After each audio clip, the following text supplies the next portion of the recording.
구리성당에 있는 성 베드로 성당에 강의를 갔어요. 그랬더니 강의하기 전에 할머니들이 다 일어나더라고. 봉사자들이 딱 앉더니 수업하기 전에 한 번씩 노인 10계명을 딱 하는데 그분들이 정한 것 같아. 근데 너무 멋있더라고. 그래서 요거 읽어 한번 드릴게요. 1. 당황해하거나 성급해하지 말고 뛰지 말라. 나이를 먹으면 자꾸 당황할 때가 많죠? 그렇죠? 그리고 막 여기 할머니들 여기 와갖고 방이 어딘지 모르고 막 옥상으로 올라가는 할머니들도 있어요. 그런데 그럴 때 어떻게? 당황해하지 말고 성급해하지 말고 물어보면 돼. 근데 나이를 먹으면 자꾸 당황하라고 성급해. 그리고 안 되면 그 다음에 신경질을 부려요. 왜 이러느냐고. 할머니들 아까 저 밑에서 여기 위에 올라올 때 힘들었어 안 힘들었어요? 그 여기 모든 할머니들이 우리 계단에 올라올 때 막 승질을 내. 힘들다고. 이렇게 꼭대기에 있느냐고. 관광버스 여기까지 끌고 올라오지 왜 우리를 저기 밑에서 내려놓냐고. 힘들면 쉬었다가 올라오고 힘들면 쉬었다가 올라오고 힘들면 쉬었다가 올라오면 되지. 그러니까 절대 당황하지 말라는 거예요. 두 번째, 자식이 무엇을 해줄까를 기대하지 말라. 참 좋은 얘기 같아. 그러니까 할머니들이 서서 이걸 다 외우더라고. 자식이 뭘 해줄까 기대하지 말라. 거지근성을 버리라는 거예요. 거지근성. 누가 날 해줄까. 돈 제일 많이 깔고 있는 건 누구? 할머니, 할아버지들이 제일 많이 깔고 있는 거야. 근데 그거를 쓰는 방법을 모르는 것 뿐이죠. 이제 쓰는 방법을 배우세요. 내일 은행에 가갖고 잡히세요. 잡혀갖고 대출해갖고 한 달에 100만 원씩 딱딱 연금으로 이렇게 빼서 딱딱 쓰는, 돈 쓰는 재미로 늙어서 살아야지 그 재미 없으면 못 살아요. 세 번째, 고집 부리지 말라. 고집 부리지 말라. 60년, 70년 살아온 가닥이 있잖아요. 그렇죠? 그러니까 그 경험을 절대 포기하지 않는 거예요. 그러니까 새로운 걸 안 받아들이는 거지. 고집 피는 할머니들 많죠. 네 번째, 시샘하지 마라. 왜 이렇게 또 욕심이 많어? 나이 먹으면 그냥 옆집 할망구가 뭐 아들이 와서 뭐 했다고 그러면 그냥 그 속에서 그냥 부글부글 끓죠. 시샘하지 말라. 다섯 번째, 공치사하지 말라. 이것도 참 좋은 것 같아. 공치사. 내가 니네들 어떻게 키웠는데? 내가 니네들 어떻게 키웠는데? 아플 때 업어서 밤에 이 약국에 달려가고 막 두들겨가고 내가 너를 어떻게 키웠는데? 그냥 대동아 전쟁부터 뭐 그렇게 할 얘기가 많아. 얘기만 하면 그냥 대동아 전쟁에 시집와갖고 고생한 얘기, 6.25 전쟁 때 피난 간 얘기, 전쟁 끝나고 나는데 똥구멍이 찢어지게 가난한 게 고생한 얘기, 그냥 줄줄이 그냥. 어떤 할머니는 비산동에 있었던 그 할머니는 아마 돌아가셨을 거야. 굉장히 나이 먹은 할머니인데 고해소에 들어오면요 3공학에 잘못한 거, 4공화국에 잘못한 거, 5공화국에 공화국별로 죄를 고백해요. 그런데 이 할머니는 죄의 본질은 뭐야? 이렇게 힘들게 내가 살아왔는데 내가 자식 하나를 키웠는데 이 자식이 너무너무 속을 썩여갖고 지난주 너무 속상해갖고 줄미살 빠진 거야. 죄는 줄미살 빠진 건데 이 줄미살 빠지는 과정을 3공화국부터 설명을 해야 돼. 3공화국, 4공화국, 5공화국. 그런데 다음에 또 고해성사 보면 신부님 내가 3공화국 때, 4공화국 때, 5공화국 때 꼭 얘기를 해요. 변함없이 1년 365일 고해성사 들어오면 내가 외워. 그래. 저 할머니가 하면 그래 3공화국 때 뭐 이승만 때 뭐 똑같이 해요. 다 외워 내가 끝까지. 그러지 마세요. 공치사하지 말라는 거야. 내가 옛날에 너희들을 어떻게 키웠는데 애들은 뭘로 들어? 그 잔소리로 들리는 거예요. 잔소리로. 그리고 과거를 얘기하는 건 불행한 거예요. 미래를 얘기해야 돼요. 미국에 할머니 한 분이 99살에 대학을 들어갔어요. 경영학과를 들어갔어요. 102살에 졸업한대요. 네 할머니 꿈이 뭔지 알아요? 102살에 졸업해갖고 취직해갖고 그거 버는 돈으로 아프리카의 어려운 애들 도와주는 게 꿈이야. 이 할머니는 99이라도 나가보기에는 할머니 아니에요. 대학생이지. 나이는 숫자에 불과한 거예요. 나이는. 그러니까 우리 할머니들 과거 얘기하지 말아. 뭘 얘기해? 미래. 앞으로 뭘 할 거다. 내가 앞으로 3년 동안 돈 모아서 성지순례 갈 거다. 김계한 성당 갈 거다. 3년 동안 돈 모아서 내가 제주도 이시돌 목장 갈 거다. 내가 돈 모아갖고 뭘 할 거다. 미래를 얘기하란 말이야. 과거 얘기하지 말고. 신부 우리가 다 살았는데 다 살기 뭘 다 살아. 아직도 20년, 30년 남아있는데. 네, 여섯 번째, 날마다 샤워하라. 이것도 참 멋있는 것 같아. 날마다 샤워하라. 안 씻고 사는 할머니들 많죠? 그렇죠? 근데 날마다 샤워하는 거 참 좋은 것 같아. 날마다 속옷을 갈아입어라. 그렇죠? 그러니까 항상 깨끗하게 살라는 거예요. 항상 깨끗한 옷, 이쁜 한복 이런 것도 입고 곱게 좀 있으라는 거야. 맨날 이건 뭐 몸빼바지 비슷한 거 입고 그냥 돌아다니지 말고 파마도 좀 이쁘게 하고. 그러니까 내가 항상 하는 얘기 아니야. 여기 온 할머니들 지금 딸이 있는지 아들이 있는지 금방 구분이 돼. 아들만 있는 할머니는 어때? 파마를 어떻게 하고 와? 철모 뒤집어 쓴 것처럼 해고 와요. 아들만 있는 할머니들 몇 있어 지금 그런 할머니들. 예. 자기 아들은 엄마가 파마를 철모 뒤집어 쓴 거 했든지 뭐 했든지 관심 없어요. 딸이나 돼야지 엄마 그 좀 염색도 좀 하고 웨이브도 좀 이렇게 주고 그러라고 그러지. 이 여덟 번째, 많이 듣고 조금만 말하라. 많이 듣고 많이 들으라는 거니 공부하라는 얘기예요. 공부. 제가 내일 이제 그 얘기는 드릴 거예요. 그 다음에 아홉 번째, 많이 움직이고 많이 걸어라. 이 굉장히 중요해요. 나이 먹으면 자꾸 근육이 땡기기 때문에 걷고 싶어 안 걷고 싶어요? 안 걷고 싶죠? 그러니까 안 걷고 싶으니까 그냥 집에서 참 쪼그리고 앉아있어. 쪼그리고 앉아있으면 굳는 거예요. 그대로 굳어버리는 거예요. 쪼그리고 앉아있으면. 그러니까 가능한 한 많이 걸으라는 거야. 그러니까 성당 평일미사 열심히 다니세요. 그냥 다닐 수 있을 때까지 다니시는 게 좋은 거예요. 그러니까 우리 할머니들은 지금 이 나이에 비산동 성당에 어르신 성경대학 나와서 배우지, 평일미사 나오지, 성경대학 나오면 밥 주지, 친구 있지. 아, 하느님 믿어서 받는 은총이 어때요? 정말 엄청난 거예요. 그런데 하느님한테 죽을 때 안 바치고 죽고 누구한테 주고 죽으려고 그래?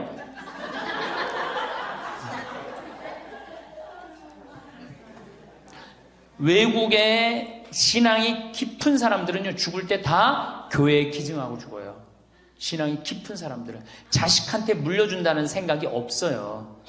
우리나라처럼 이렇게 자식한테 매이는 나라가 없어요. 열 번째, 이게 이제 그 얘기를 딱 해내. 욕심을 줄이고 나누어 주어라. 욕심을 줄이고 나누어 주어라. 계속 나눠 주고 이제 얼마 안 남았는데 뭘 그렇게 끌어안아? 계속 나눠 주라는 거예요. 계속. 그래서 이게 우리 할머니들, 제가 우리 할머니들 보면은 어디 잔치집에 가면은 뭐부터 챙겨? 음식 싸가려고 그러죠? 욕심 피는 거예요. 음식 싸가려고 그러고 하나라도 더 가져가려고 그러고. 아니 지금 가지고 있는 거 고아원에 떡 한 번 갖다 주고 무료양론에 밥 한 번 더 갖다 주는 게 지금 급선무지. 내가 싸갖고 가갖고 그거 다 상한 거 뭐 하려고 먹어. 그러니까 우리 할머니들 어르신 성경대학에 전심 줘야 안 줘요? 주죠? 1년에 보통 며칠 정도 얻어먹어요? 한 40일?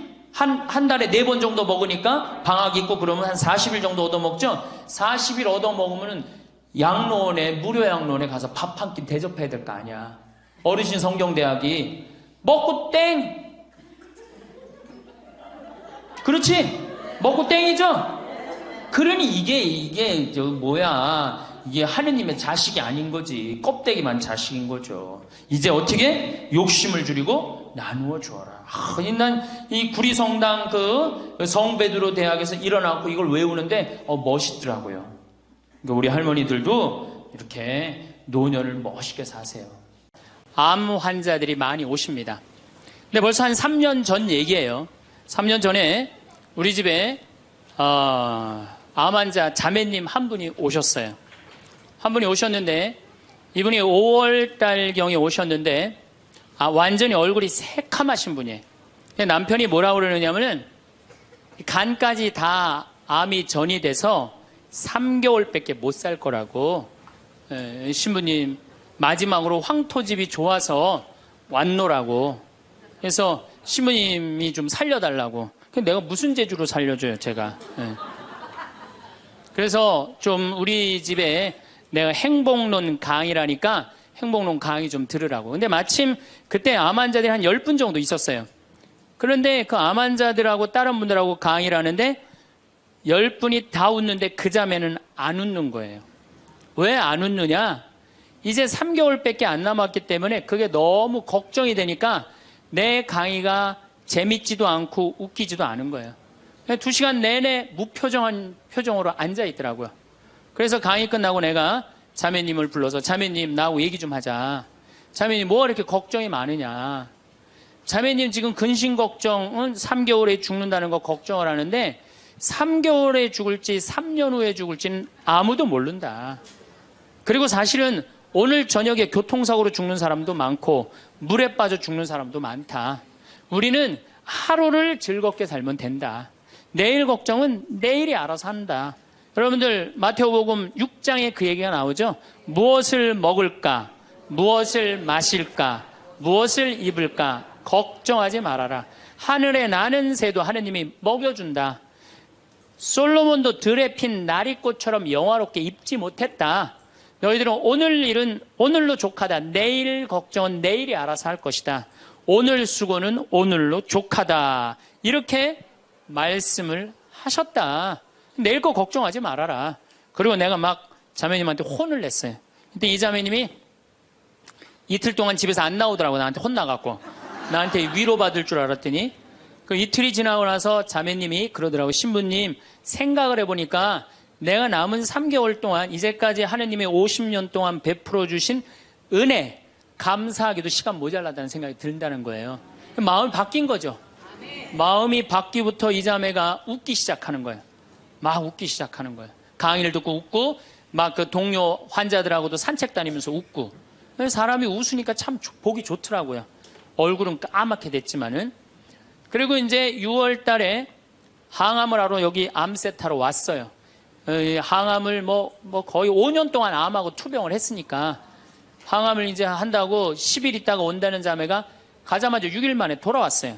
왜 돌아왔냐 그러니까 신부님 자기가 5년 동안 항암을 하는 동안 정말로 매번 토하고 매번 울었대. 너무 아파갖고. 근데 이번에 가서 항암을 했는데 안 토했다는 거예요. 안 아팠다는 거예요. 너무너무 좋더라는 거예요. 그래서 6일 만에 내가 하느님한테 매번 감사했대. 하느님 감사합니다. 안 아프게 해주셔서. 하느님 감사합니다. 안 토하게 해주셔서. 계속. 그리고 6일 만에 내가 살 때는 평창이다. 그리고 평창으로 돌아온 거예요, 이 자매가. 끝나자마자. 그래갖고 이제 우리 집에서 이제 생활을 하는데 후배 암 환자들이 오면은 내가 시키지도 않았는데 이 자매가 데리고 다니면서 감사해야 된다. 찬양해야 된다. 자매가 알아서 하는 거죠. 근데 우리 집은 이제 7월 달이 되면은 아이들이 환경 교육을 받으러 한 4,000명 정도 와요. 그래서 암 환자들이 사실은 다 집으로 보내요.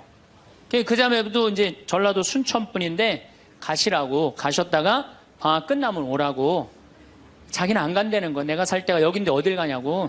그래도 갔다가 오시라고. 그리고 자매님 이하 암 걸리신 분들 다 집으로 보냈어요. 8월 달이 되면은 전에는 밀린 강의가 많아갖고 여름방학 끝나면 전국으로 강의 다니냐고 정신이 없죠. 암 환자들 일일이 다 체크를 못했어요. 그 자매를 까먹었어요. 까먹고 이제 10월 달이 됐어요.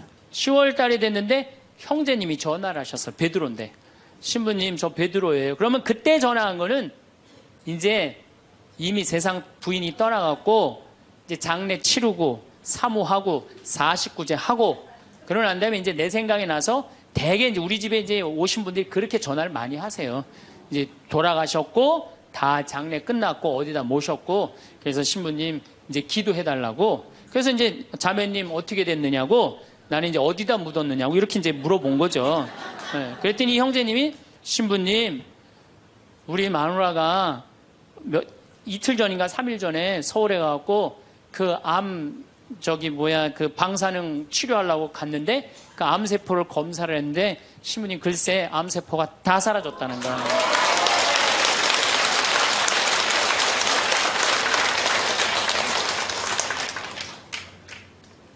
마음을 어떻게 먹느냐에 따라서 굉장히 많이 틀려요. 물론 또 하느님이 불러가시면 어쩔 수 없는 거고 저는 하느님이 불러가는 것도 나쁘지 않다고 생각해요. 예, 불러가면 얼마나 좋아요. 요즘 그 미국에서 어떤 박사가 이제 죽었다가 다시 살아난 사람들 조사를 해봤대잖아요. 죽으면은 죽었다가 나도 이제 그 본당 사목하면서 죽었다 살아난 사람들 얘기를 들어보면 아주 거의 똑같아요. 딱 죽을 때 그냥 터널 같은데 빛을 빨리 올라간다는 거예요. 그래갖고 그냥 전생애가 다 보이고 그리고 정말로 빛이 있는 곳으로 나간다는 거예요. 내가 그 많은 분들 병자성사 해보면서도 정말로 편안하게 돌아가시는 분들을 보거든요. 그러니까 사실 살아도 좋고 죽어도 좋은 거예요. 뭐 이렇게 걱정할 게 많아 믿는 사람들이. 그렇지 않아요? 어쨌든 그래도 살아있는 게 낫지 아직까지는. 그렇잖아요. 그 여러분들 죽는 거 걱정하지 마세요.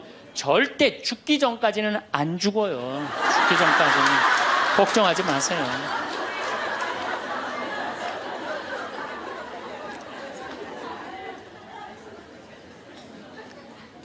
축하한다고. 근데 산책을 나갔다는 거예요. 아, 그렇다고. 예. 그래갖고 이제 11월 달이 됐어요. 우리 집에 이제 은퇴 신부님들이 자주 오세요. 그래갖고 이제 은퇴 신부님들 장어를 사드린다고 내 차에 모시고 가는데 저녁에 전화가 왔어요. 근데 젊은 여자야. 신부님, 84살 먹은 신부님, 73살 먹은 신부님을 내 차에 태고 운전을 하고 왔는데 전화가 왔는데 내가 모르는 번호야. 근데 저쪽에서 너무 이쁘고 젊은 여자가 신부님 저예요 그러는 거예요. 아니 내가 누군지 어떻게 알아. 목소리가 너무 이뻐. 그래서 실례하지만 누구시냐고 그랬더니 저쪽에서 뭐라 그러냐면 신부님 섭섭해요. 제 목소리를 벌써 잊으셨어요 그러는 거예요. 그래서 내가 누구냐고 그러니까 저 마리아예요 그러는 거예요. 그러니까 그 자매야. 아니 목소리가 원래 이렇게 이뻤느냐고. 말만 하면 울음을 물었거든요. 신부님 나 죽으면 안 돼요 이랬던 자매인데 이렇게 밝은 목소리냐고. 신부님 제가 요즘 너무 건강이 좋아지고 너무너무 행복하다고. 그리고 재작년 5월 달에 내가 전라도 여수에 강의를 갔는데 문수동 성당이라는 곳에 강의를 갔는데 그 자매가 순천에서 온 거예요. 갓김치를 담아서. 근데 이 자매가 나한테 전화해갖고 신부님 자기는 너무 행복하다는 거. 뭐가 행복하냐고 그러니까 드디어 파마를 했다는 거예요. 암 환자들 꿈은 파마하는 거 아니에요. 그리고 딱 봤는데 그 자매가 이뻐요. 되게 암 걸리는 사람들 특징이 뭐냐면 이뻐요. 암 걸린 사람들이 왜 이쁜지 알아요? 이쁘니까 승질을 못 내잖아요. 이쁜 척 해야 될 거 아니야. 그러니까 화나는 일이 있어도 다 참고 사는 거야. 그러니까 이쁜 사람들이 암에 많이 걸려요. 또 어떤 사람이 법 없이도 사는 사람들이 암에 많이 걸려요. 다 참고 그게 다 암이 되는 거예요. 그걸 참고 사느냐고. 참 예쁘게 생겼어. 그 많은 분들 중에 딱 마리아 자매가 눈에 딱 띄더라고요. 우리 직원들은 몰라보더라고. 얼굴이 분홍색으로 변하고. 나를 끌어안으면서 자기 너무 행복하다는 거야. 그러니까 이 자매는 딱 끌어안았는데 내가 성령으로 꽉 차 있는 거 느끼겠더라고요. 근데 3개월 만에 돌아가신다는 분이 지금 3년째 살고 있어요. 지금까지도. 그래서 여러분들 우리가 마음을 근심 걱정하지 말고 감사하다가 살다 보면은 우리한테는 늘 행복한 일이 벌어진다. 신부님 결혼 생활을 한번 해보세요. 얼마나 화가 나나. 여러분들 누구 때문에 제일 많이 화가 나요? 남편, 아내, 자식들 때문에 화가 나죠. 이 자식들하고 관계를 보면은 자식 그냥 아무 잘못도 없는데 자기 화나면 자식들한테 뭐라고 폭언을 쏟아붓느냐면은 다 필요 없어. 너도 필요 없어. 그러죠? 밥이 넘어가냐? 뭐 이런 말 막 하잖아요. 자식들한테. 근데 여러분들 자식들한테 화로 키우면 그 화가 자기한테 돌아옵니다. 제가 한 15년 전에 용산 전자랜드에 내 후배 신부가 전축을 산다고 그래서 전축 사러 갔어요. 그때 2월 15일경이었어요. 졸업 시즌이었어요. 전축을 사러 갔는데 그날 아마 아들이 이제 졸업을 했나 봐. 중학교를. 그래갖고 컴퓨터를 사준다고 엄마하고 아들하고 나온 모양이에요. 근데 엄마는 100만 원을 들고 나오고 아들은 그 컴퓨터 앞에서 150만 원짜리 컴퓨터를 자꾸 사고 싶어 하더라고요. 그러니까 이제 아들하고 엄마가 오니까 엄마가 슬슬 열받는 거지. 아들이 그냥 100만 원짜리 사면 좋은데 150만 원짜리 자꾸 산다고 우기니까 엄마가 너무 열받으니까 이 감정을 조절하지 못하고 아들 귀싸대기를 때렸어요. 그 많은 사람들이 있는데 쫙 소리가 났어요. 난 전축 사다가 무슨 소린가 했더니 때린 거 엄마가. 그래갖고 내가 그 모자가 하는 게 하도 신기해서 전축 사는 걸 관두고 구경하기 시작했어요. 어떻게 되나. 근데 엄마가 너무 화가 나니까 이성을 잃으니까 뭐라고 그러느냐면은 너 지금부터 나한테 엄마라고 그러지 말고 아줌마라고 불러. 내 말 그렇게 안 들을 거면 아줌마라고 불러. 나 지금부터 네 엄마 아니야. 얘가 그냥 귀싸대기를 맞고 얼마나 창피해. 그 많은 사람들이 봤는데 막 울더라고 얘가. 그런데 막 울더니 계단에서 막 울더니 얘가 착한 애예요. 막 한참 생각하더니 자기가 잘못했다고 생각을 했는지 엄마한테 가갖고 엄마 미안해 내가 100만 원짜리 살게. 분명히 그랬거든 아들은. 근데 엄마는 이미 이성을 잃은 상태야. 그러니까 엄마가 웬만한 엄마는 고맙다 네가 그렇게 마음을 돌려줘서 그리고 내가 때린 거 미안하다 이래야 되는데 이 엄마는 완전히 이게 정신이 나간 엄마라 뭐라고 그러냐면 이놈의 새끼 아줌마라고 부르는데 왜 자꾸 엄마라고 부르느냐고. 여러분 그 아이가 그날 컴퓨터 얻어갖고 갈 수 있어요. 그렇지만 시간이 지나면은 아이가 엄마가 컴퓨터 사준 거 생각할까요? 귀싸대기 맞은 거 생각할까요? 5년 10년 지나고 나면 컴퓨터 봐 아무 생각 안 해요. 때린 것만 생각나요. 그런데 부모는 참 이상해요. 자식한테 때린 건 하나도 생각 안 하고 잘해준 것만 생각해요. 그러니까 자식은 부모한테 맞은 것만 생각하고 부모는 자식한테 잘해준 것만 생각해요. 나중에 만나면은 이게 영 딴 마음을 갖고 사는 거야. 그러니까 여러분들 중에 만약에 자식들이 화가 나갖고 만약에 내가 때렸다 늙어서 호강받을 생각은 꿈도 꾸지 말아라. 며칠 전에 중국에서 한 엄마가 길거리에서 아이를 막 발로 차고 막 때리는 거 보셨죠? 방송에 나왔더라고요. 화로 키우면요 걔는 나중에 그 엄마한테 화로 갚을 수밖에 없어요. 근데 우리가 왜 자식들한테 많이 더 화가 나느냐? 이유는 딱 한 가지예요. 공부 못한다는 거예요. 공부 못한다는 거. 공부 안 하고 딴짓 한다고. 사춘기 때 공부 안 하고 컴퓨터 게임이나 하고 더욱이 눈 동그랗게 뜨고 부모한테 덤비면 화가 나요 안 나요? 나죠? 그리고 그냥 문 쾅 닫고 자기 방에 들어가고 나오지도 않으면 속에서 불 나지 않아요? 근데 여러분들 자라면서 사춘기 때는 그러는 게 당연한 거예요. 사춘기 때는 방황할 수 있는 권리가 있는 아이들이에요. 사춘기 때는 자기가 방황하는 게 당연한 거예요. 얘네들은 권리예요. 방황하는 게 혼란스러운 게. 근데 엄마들이 그걸 허락을 안 해. 내가 좀 마음이 산란하고 그냥 몸도 막 변하고 그냥 정신도 이상하고 여자 보면 가슴이 흥분되고 막 그래갖고 학교도 가기 싫고 그래갖고 그냥 마음이 산란해갖고 오늘은 학교를 하루 접고 명동에서 좀 고민 좀 해야 되겠다. 학교를 하루 안 갔어. 학교 선생님이 엄마한테 애가 학교 안 왔다고 그냥 찾아보니까 명동에서 그냥 애가 그냥 왔다 갔다 하는 거야. 엄마 미치는 거죠. 엄마 뭐라 그래? 너 방황은 나중에 지금 공부하고 방황을 엄마가 명동에서 대신해 줄 테니까 너는 지금 뭐 해야 돼? 공부해야 돼. 얘는 방황할 자격도 없는 거예요. 우리나라 애들은. 그러니까 우리나라 애들은요 부모를 마귀로 보는 거 마귀로. 자기를 괴롭히는 마귀로 보는 거예요. 부모가 어디 있어요. 사실은 여러분들 자식들한테 욕심만 포기하면요 자식들하고 싸울 일 하나도 없어요. 사실은 내 자식이 몸으로 살 놈인지 머리로 살 놈인지 빨리 판단해야 돼요. 우리 집에 이것도 한 3년 전 얘기인데 요셉이가 왔어요. 고등학교 졸업하고 대학을 떨어진 아이예요. 근데 그냥 대학을 떨어진지 집에서 컴퓨터 게임만 하는 거예요. 엄마가 미치는 거지. 애를 보면 대학도 안 들어갔지, 새벽 4시까지 컴퓨터 게임하지, 낮에는 1시에 일어나지. 그냥 미치는 거죠. 그래갖고 나한테 데리고 왔어요. 강원도 평창에. 근데 살이 얼마나 쪘는지 애가 살이 너무 찐 거예요. 그래갖고 그냥 살이 쪄갖고 이 눈두덩이가 안 보이는 거예요. 신부님 우리 애가 문제라고 공부는 안 하고 컴퓨터 게임만 한다고.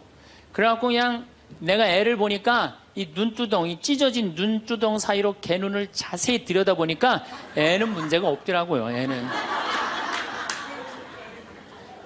근데 애가 살이 얼마나 쪘는지 100kg인지 110kg인지 120kg인지 130kg인지 알 길이 없는 거야. 왜? 우리 생태마을의 저울은 100kg까지 밖에 재는 게 없거든. 올라가면 막 뱅글뱅글 도는 거 저울이. 그래서 내가 고추 빨 때 방앗간에 나갈 때 달아봐라. 그래서 달아봐. 그랬더니 얘가 몇 킬로가 나냐? 130kg가 나서 130kg. 그래갖고 일단은 하여튼 놔두고 가라고. 그래갖고 이제 엄마는 갔어요. 엄마는 가고. 근데 애가 참 건강한 애예요. 정신도 맑은 애 아이고. 부모 입장에서 문제인데 내 눈에는 문제가 아니더라고. 너 밭에 나가서 일 좀 해라. 그래갖고 이제 다 큰 애니까 밭에 나가서 일을 하고 일주일 지나고 난 다음에 관리장한테 물어봤어요. 걔 어떠냐고 요셉이. 그랬더니 관리장이 넘버 원이라는 거예요. 엄마는 문제라고 데리고 왔는데 우리 생태마을의 관리장은 넘버 원이라는 거. 일도 잘하고 성격도 좋고 기가 막히더라고. 뭐 어떻게 일을 잘하냐 하니까 애가 힘이 좋아갖고 물건도 잘 게으름을 안 핀다는 거예요. 게으름을. 여러분들 얘가 몸으로 살래요? 머리로 살래요? 몸으로 살래죠? 몸으로 살래를 머리로 살라 그러면 얘가 머리가 돌 것 같아 안 돌 것 같아요? 그러니까 내가 몸으로 살지 머리로 살지 빨리 구분할 줄 알아야 돼요. 그래갖고 애가 너무 괜찮으니까 6월 달에 우리 생태마을에 앞에 강이 흐른단 말이에요. 거기서 래프팅을 합니다. 그래서 래프팅 가이드를 자격증을 따라고 그랬어요. 그랬더니 우리 래프팅 가이드 팀장이 신부님 다른 아이는 다 따도 얘는 못 땁니다. 왜냐하면 이 가이드 자격증 체육학과 애들이 따는 거거든요. 배를 뒤집었다가 폈다가 강물에 뛰어 들어갔다가 강물에 또 올라오고 그래야 되는데 130kg짜리가 강물에 한번 빠지면 그만이지 어떻게 자격증을 땁니까? 그래도 우리가 협회 사람들하고 잘 아니까 좀 어떻게 좀 따게 좀 해라. 그래갖고 가이드를 자격증을 보냈는데 그 금요일에 따갖고 왔어요. 기가 막힌 거죠. 어떻게 땄냐 그러니까 그 주간에 비가 오지 않아갖고 배가 강바닥에 단 거야. 그래갖고 그냥 들어왔다 나갔다 자격증 따갖고 왔어요. 그리고 아이가 가이드를 하는데 인기가 최고예요. 최고. 너무너무 잘하는 거야 아이가.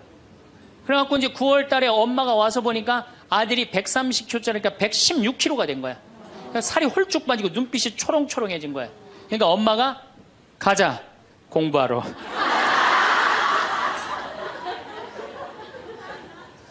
제가 보기에는 이 아이는 우리 집에 4년 동안 일하면은요 돈 5천만 원, 6천만 원, 7천만 원 벌어요. 왜냐하면 우리 집에 일하면 돈 주거든요. 그럼 그 돈 모아갖고 사업을 해도 얘는 잘하는 애예요. 꼭 공부로 승부 걸 아이가 아니거든요. 그럼 신부님 우리 애가 몸으로 살랜지 머리로 살랜지 기준이 어떻게 됩니까? 반에서 10등 안에 안 드는 놈들은요 다 몸으로 살 놈들이에요. 여러분들 자식들 중에 반에서 10등 안에 안 드는 애들은 다 몸으로 살 애들이야. 독일은 초등학교 졸업하면서 중학교 올라가면서 갈릅니다. 대학 들어가래 아니면 기술 배우래. 그래갖고 갈러도 학교 선생님이 갈러놔도 우리 애가 왜 이 머리가 나쁘냐 이렇게 따지는 부모 하나도 없대요. 그러니까 그 독일 사람들은 그게 내 아이가 몸으로 살고 손으로 기술로 하는 걸 좋아한대요. 그리고 그렇게 아이가 살도록 도와준대요. 근데 우리는 만약에 그렇게 했다. 내가 교장 선생님들, 교감 선생님들한테 강의 한번 간 적이 있어요. 연수원에 가서. 그랬더니 교감 선생님들이 만약에 우리가 그런 결정을 하면 지금 학부형들한테 맞아 죽는다는 거예요. 우리나라 부모님들이 욕심이 너무 많은 거예요. 자식들한테. 그러니까 자식들이 희생당하는 거죠. 자식들이 희생당하는 거예요. 그러니까 독일은 대학을 졸업하는 비율이 아이들의 한 25% 정도밖에 안 된대요. 대학을 졸업하는 아이들이. 들어가는 애들도 많지 않고, 미국은 뉴욕 잘 사는 데가 대학 졸업하는 비율이 60%예요. 60%. 그런데 우리나라는 대학에 지금 입학하는 게 몇 프로냐면 92%예요. 아무나 다 대학 가는 거예요. 아무나 다. 그러니까 독일은 몸으로 살 애들이 75%야. 그렇죠? 그 다음 미국은 몸으로 살 애들이 40에서 50% 정도 돼요. 우리나라는 92%가 미국은 또 미국이나 캐나다는 60%가 대학에 들어가도 졸업하는 건 그중에 반밖에 못해요. 다 졸업 못해요. 그래서 그쪽에 가보니까 입학은 물어봐도 졸업은 물어보는 게 아니래요. 졸업하는 게 그렇게 어렵다는 거예요. 근데 우리는 92%가 들어가면 92% 거의 다 졸업을 하는 거야. 우리는 몸으로 살 애들이 8%밖에 안 돼. 머리로 살 애들이 92%고. 공장에, 농장에 일할 사람들이 있어요? 없어요. 그러니까 이 나머지 92% 중에 취직을 다 합니까? 40, 50%밖에 못해요. 그러면 나머지 40%는요 한량으로 남는 거예요. 취직도 못하고. 그럼 그 자식 보고 있으면 속에서 불이 나요 안 나요? 불이 나죠? 근데 누가 잘못한 거예요? 부모가 잘못한 거예요. 처음부터 너는 머리로 안 될 것 같으니까 우리 몸 쪽으로 가자. 그래갖고 농사를 가르치든지 기술을 가르치면은 걔 벌써 취직해갖고 일했을 거예요. 근데 다 우리의 삐뚤어진 욕심 때문에 아이도 망가뜨리고 부모도 망가지고 그래갖고 돈 쏟아 넣느냐고 노후 대책연금도 못하고 그러니까 그냥 전 국민이 그냥 화 속에서 사는 거예요. 그러니까 저는 정말로 우리나라 이 교육제도가 화의 근원이라고 생각해요. 그렇다면은 자식 때문에 화나죠. 그런데 이 부부라도 서로 사이가 좋으면은 좋은데 엄마들이 자식한테 미쳐갖고 남편한테 신경 써야 안 써요? 안 쓰죠? 남편이 외로운지 힘든지도 몰라요. 근데 자식들은 부부가 막 사랑스럽고 이렇게 다정하게 지내는 부모를 본 자식들은요 안정스럽게 자란대요. 근데 부부가 맨날 싸우고 막 이러는 자식들은요 굉장히 불안정하게 자란다는 거예요. 그래서 저는 정말로 감사한 게 저는 고등학교 졸업할 때까지 부부는 안 싸우는 건 줄 알았어요. 부부는 한 번도 부부 싸움을 본 적이 없어요. 저는. 근데 내 고등학교 때 친구가 아이 뭐 술 먹자고 고등학교 때 왜 그러냐 그러니까 아버지가 엄마를 때려갖고 눈탱이가 밤탱이가 됐다는 거예요. 자기 너무너무 괴롭다는 거예요. 그래서 저는 그때 충격받았어요. 어떻게 부부가 싸우느냐 그런 충격을 받았어요. 저는. 왜냐하면 나는 우리 어머니 아버지 싸우는 걸 한 번도 못 봤거든요. 그래서 내가 그 얘기를 얼마 전에 우리 형제들이 다 모였을 때 나는 어머니 아버지 싸우는 걸 한 번도 못 봤다. 그랬더니 우리 형제들이 이구동성으로 딱 한마디 하더라고요. 신부님이 집에 붙어 있은 적 있어야지 그걸 보는 거 아니냐.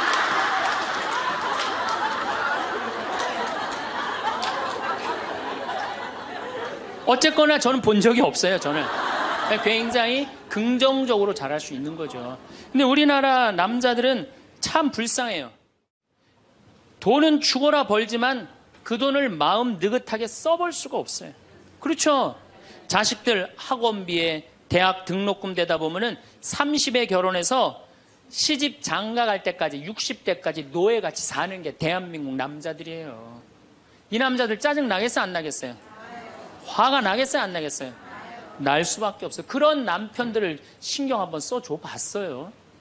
정말로 남편 정말로 남편을 왕대접 해줘봤느냐고. 여러분들 길 가는 사람이 여러분들 10,000원 주는 사람 있어요? 길 가는 남자가 당신 예쁘다고 10,000원 주는 남자 봤어요? 근데 여러분들 남편은 그냥 한 달에 뼈가 빠지게 벌어갖고 200만 원이든 300만 원이든 400만 원이든 갖다 바치잖아요. 그러면 그 남편한테 감사해야 될 거 아니야. 근데 그냥 감사는 안 하고 그냥 남의 김치찌개도 그냥 제대로 안 하면 그냥 못 끓이고 그냥 자식이라고 있는 거 학원 다니다 보면은 밤 12시에 얼굴 보기도 힘들어요. 아버지가 자식을 키우고는 있지만은 다정한 자식을 구경하기가 힘들어요. 또 사춘기만 되면 이 자식들이 아버지한테 부드럽게 합니까? 반항하고 틱틱거리고 그러면은요, 우리나라 남자들은 갈 데가 없는 거예요. 그래서 40대 남자들이 자살률이 세계에서 1위인데 우리나라 여자보다 몇 배가 많이 죽느냐면 3배가 많이 죽어요. 우리나라 40대들은 갈 데가 없는 거예요. 갈 데가. 외로운 거죠. 또 여성들도 마찬가지야. 난 우리나라 여자들도 불쌍해. 이게 다 교육 때문에 그래. 교육 때문에. 자식이 막 사춘기 때 막 생 난리를 치고 막 그럴 때 여러분들은 몇 살이 될까요? 45, 50 왔다 갔다 하죠? 그럼 여러분들은 자식은 사춘기지만 여러분들은 뭐예요? 갱년기야. 그러니까 갱년기가 되면 사실은 굉장히 케어가 필요한 거예요. 여러분들 굉장히 돌봄이 필요한 나이예요. 막 피부 처져요, 안 처져요? 눈두덩 처져요, 안 처져요? 눈가 처져요, 안 처져요? 볼 처져요, 안 처져요? 이빨 처져요, 안 처져요? 그러니까 그렇게 처지는 거 거울에 이렇게 보고 앉아있으면 어떤 얼굴이 되냐면 이런 얼굴이 돼요.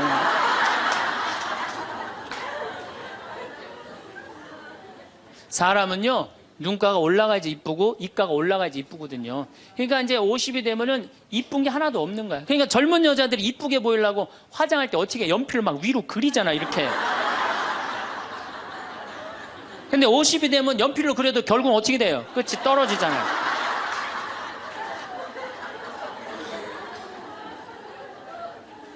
하지만 우리나라 이 갱년기의 여성들은 자신의 고통, 번뇌 뒤로 하고 감추고 희생합니다. 묻어두는 거예요. 자식을 위해서 희생한다. 내가 지금 뭐 생리가 이어졌다 끊어졌다 그냥 정신이 깜빡깜빡 하잖아요, 여러분들. 갱년기 시작되면은. 그렇죠? 지갑은 뒀는데 어디다 뒀는지 생각이 안 나는 그런 경우 참 많죠.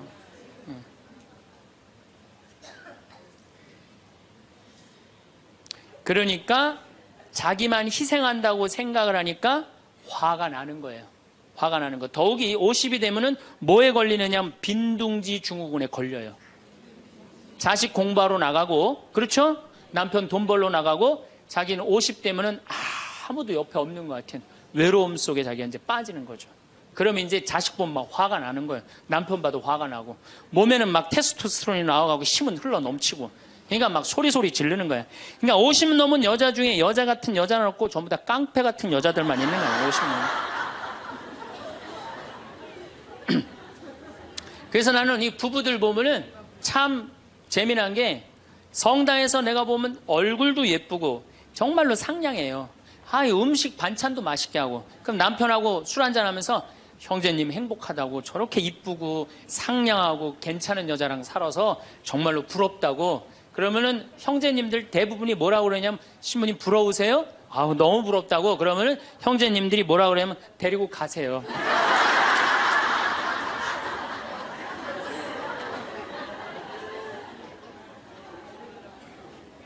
그래서 부부가 서로 사랑하지 못하고 자식하고도의 애정을 쌓지 못하고 그러니까 우리가 이제 화가 꽉 차 있는 거예요. 그러니까 이 화가 꽉 차 있으니까 정말로 상상하지 못하는 일들이 벌어지는 거. 우리 사회 안에서 막 서로 죽이고 뭐 내다 버리고 뭐 이런 일들이 벌어지는 거죠. 그러면은 화가 나면은 어떻게 이 화를 컨트롤을 해야 되느냐, 화를 다루어야 되느냐. 지금부터 그 얘기를 말씀드리겠습니다. 여러분들 화가 나면 예수님만 보면 돼요. 우리가 인생이 답답할 때 누구만 보면 돼요? 예수님만 보면 됩니다. 요한복음 8장에 간음한 여자 얘기가 나옵니다. 자, 요한복음 8장에 간음한 여자 얘기가 나와요. 당시 2000년 전에 여자가 간음을 했다. 이건 당시 중동 지역에서는 어떻게 했느냐면 돌로 쳐서 그 여자가 돌에 맞아갖고 쓰러져갖고 돌 무더기를 만들어서 죽여요. 이번에도 중동에서 그런 일이 있었죠? 사진을 보니까 진짜 돌 무덤을 만들어 버리더라고요. 근데 이 여자가 간음을 하다가 이번에 이 중동에서 그런 분은 남자하고 팔짱 끼고 나갔는지 그냥 외출했다고 그거 이유 하나로 그 처벌을 당했어요. 근데 이 여자는 현장에서 붙잡혔어.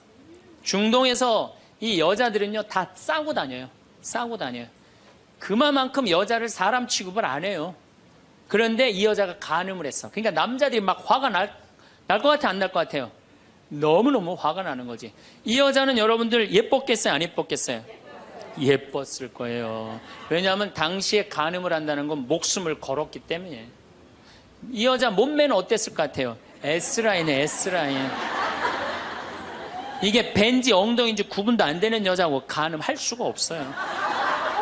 예쁜 여자가 다른 남자하고 대낮에 간음하다가 붙잡혔다. 남자들이 흥분할 수밖에 없어요. 그래갖고 막 눈이 뒤집어져갖고 예수님은 안 그래도 예수님한테 별렀어요. 왜? 요한복음 7장에 귀에만 대면 예수님을 죽이려고 그랬거든. 근데 이 사건이 8장에 일어나요. 8장에. 그러니까 모두를 용서해라, 사랑해라 이런 분하고 율법 1.1핵도 없어지면 안 된다. 그러니까 율법학자들이 예수님 앞에 이 여자를 패댕기를 치는 거예요. 당신이 이 여자 간음했는데 어떻게 하면 좋으냐고. 근데 예수님이 보니까 이 사람들이, 이 남자들이 너무너무 흥분해 있는 거야. 눈이 뒤집어진 거예요. 보니까 흰 눈동자 95%, 까만 눈동자 5%야. 눈이 확 뒤집어져 있는 거야. 근데 예수님은 참 지혜로우셔요. 흥분한 사람하고는 얘기를 안 하시는 거예요. 여러분들 두 사람이 막 싸워. 내가 말리로 들어갔어. 말리로 들어가면 나중에 흥분한 사람들 속에 뛰어들어가면 나중에 몇 명이 싸워요? 3명이 싸워요. 이게 눈에 뵈는 게 없을 때는요, 아무리 좋은 말도 귀에 안 들어오는 거예요. 눈에 뵈는 게 없을 때는. 예수님 딱 보니까 아니 이 사람들이 완전히 흥분해 있어. 그러니까 상대 안 합니다. 어떻게 하냐면 대꾸도 안 하고 바닥에다 뭘 쓰세요. 땅바닥에 뭘 쓰세요. 참 위대한 행동이죠. 흥분이 가라앉을 때까지 기다리시는 거죠. 저는 제 소원이 하나 있어요. 저는 본당 신부를 10년 동안 했는데 다행히 한 번도 뭐 교우들끼리 뭐 서로 싸워갖고 패가 갈린다든가 그런 적이 없어요. 그런데 이제 내가 다음에 이제 한번 본당에 나가면 주교님한테 가서 꼭 부탁하고 싶어요. 주교님한테 난 어떤 본당에 나가고 싶냐고 부탁을 하고 싶냐면은 성당이 두 패로 나눠져갖고 머리통이 터지게 싸우는 본당에 나 보내달라고. 내가 꼭 하고 싶은 게 있어서 그래요. 뭘 하고 싶으냐면은 내가 이제 머리통이 터지게 싸우는 본당에 발령받아 갔단 말이야. 딱 발령받아 가면은 양쪽 회장들이 딱 올 거 아니에요. 신부님, 저치들이 우리 성당 돈 다 빼먹었다고. 또 이쪽 회장들은 저치들이 우리 성당 분위기 다 깬다고 CCBB를 가려달라고 흥분이 돼갖고 오면은 나는 아무 말도 안 하고 사제관 방바닥에 뭘 써보고 싶어. 나 그거 꼭 해보고 싶어요. 여러분들도 만약에 남편이 나하고 얘기 좀 하자고 남편이 흥분돼갖고 너 왜 우리 어머니한테 그렇게 못되게 대하느냐 그래갖고 싸우자고 문을 열고 딱 들어가고 딱 봤는데 남편이 흥분을 했어. 눈동자를 보니까 흰 눈동자 95%, 까만 눈동자 5%야. 그러면은 부인이 그래 나도 할 얘기가 많다 해보자. 그러면은요 어떻게 될 것 같아요? 싸우고 귀싸대게 맞게 돼 있어요. 왜? 말로 싸우면요 남자는 여자를 못 이겨요. 남자는. 왜냐하면 여자는 하루에 25,000마디를 하고 남자는 하루에 15,000마디밖에 못 하거든요. 그러니까 말로는 여자를 이길 수가 없어요. 나는 우리 신부들 중에 수녀님하고 싸운 신부들 중에 수녀님하고 싸워서 수녀님을 이긴 신부를 본 적이 없어요.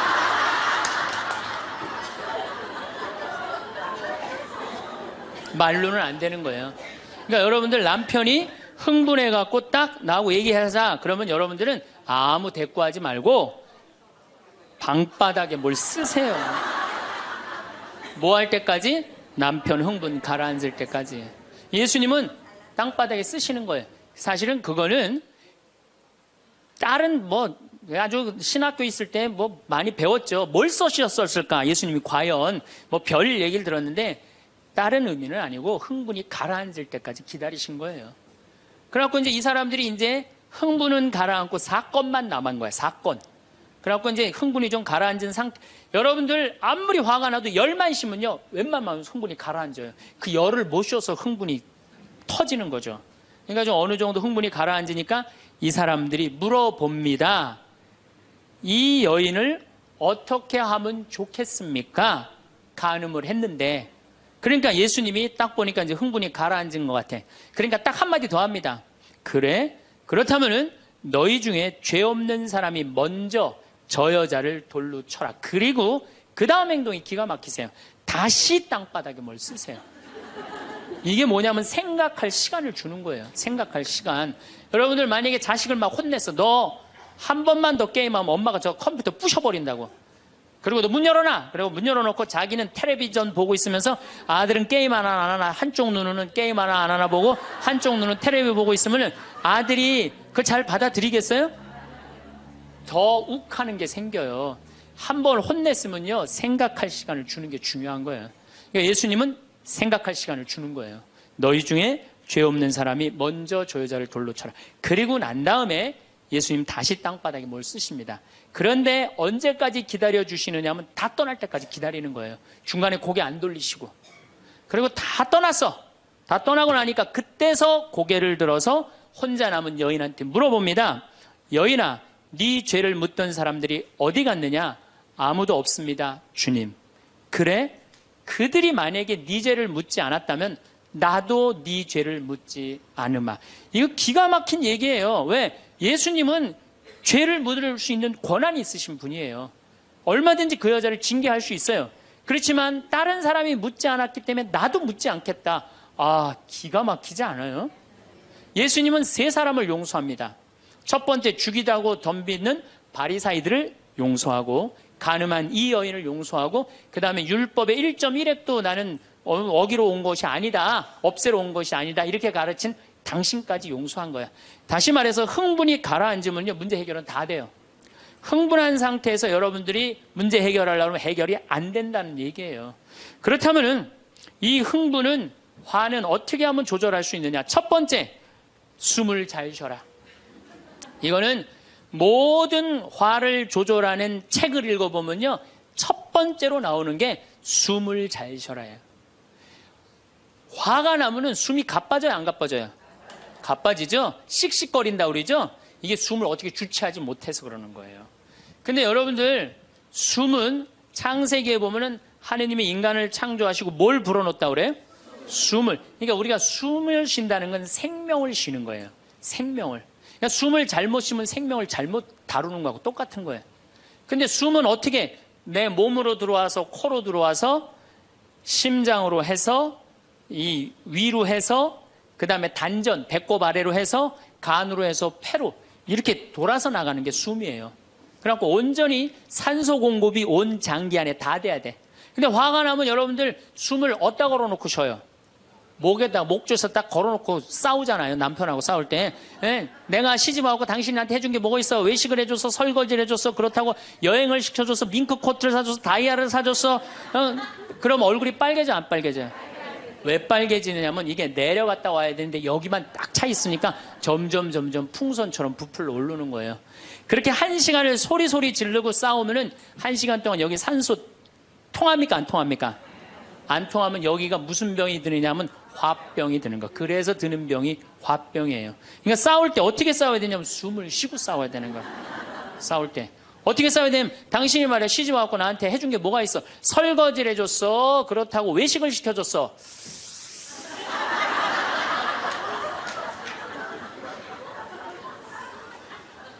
그렇다고 나 밍크 코트를 사줬어, 아니면 다이아를 사줬어. 당신 나한테 해준 게 뭐 있어? 내 시집 와서 고생만 했지.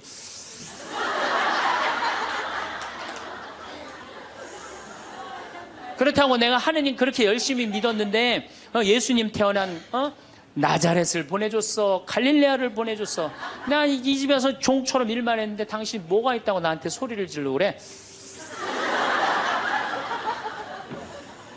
이렇게 숨을 쉬고 싸우면은요, 절대 남편한테 귀싸대기 안 맞아요. 남편이요, 차분히 얘기하게 돼 있어요. 근데 막 흥분을 끌어올리면서 얘기하면 사람 감정이 격해져갖고 이성이 사라지는 거예요. 그래서 우리가 내가 너무너무 화가 나면은 심호흡을 10번만 하면은 굉장히 문제가 해결된다는 거예요. 그래서 여러분들 화가 나면 어떻게 해라? 숨을 잘 쉬어라. 두 번째, 화가 나면 어떻게 해라? 걸어라. 걷는 게 아주 중요합니다. 여러분들 화가 날 때 묵주를 들고 나와서 동네 한 바퀴만 돌면은요, 알아서 마음이 정리가 돼요. 해결책도 알아서 나와요. 2시간, 3시간만 걸으면은요, 완전히 차분해져서 들어가요. 그러니까 화가 나면 그 자리에서 떠나야 되는 거, 무조건. 떠나는데 가만히 있으면 더 이게 일어나거든요. 그래서 이 꼼포스텔라라고 스페인의 야고보 성인 무덤 가는 800km, 그게 세계적으로 그렇게 인기가 좋은 게 왜 인기가 좋으냐 하면은 그 걸으면서 사람이 치유가 다 되고 마음 정리가 다 되기 때문에 그러는 거예요. 그러니까 걷는 거는 건강에도 좋지만은 마음을 정리해 주는 게 걷는 거예요. 그래서 여러분들 정말로 화가 나면 어떻게? 걸으세요. 그리고 정말로 큰 숙제가 있다, 내 인생에 큰 숙제가 있다 그러면은 도보 성지순례를 하세요. 도보 성지순례를. 저는 우리 교우들이랑 이 세남터에서부터 미리네까지 전체 교우가 밤 8시면 모여갖고 새벽 3시, 4시까지 저 미리네까지 걸었어요. 그 목요일, 금요일, 토요일, 일요일 4일을 걸었는데 그 한 400~500명 되는 교우들이 나한테 체험, 은혜 받은 얘기를 하는데 이건 보통 은혜 받은 게 아니에요. 허리 아프던 사람은 허리 다 낫고, 위장 아프던 사람은 위장 다 낫고, 마음 복잡한 사람 마음 정리되고, 사업이 막 안 돼갖고 괴로워하던 사람은 빛을 보고, 걷는 게 그렇게 우리 인생에 중요한 거예요. 그래서 내가 정말 문제가 있다, 세남터서부터 걸으세요.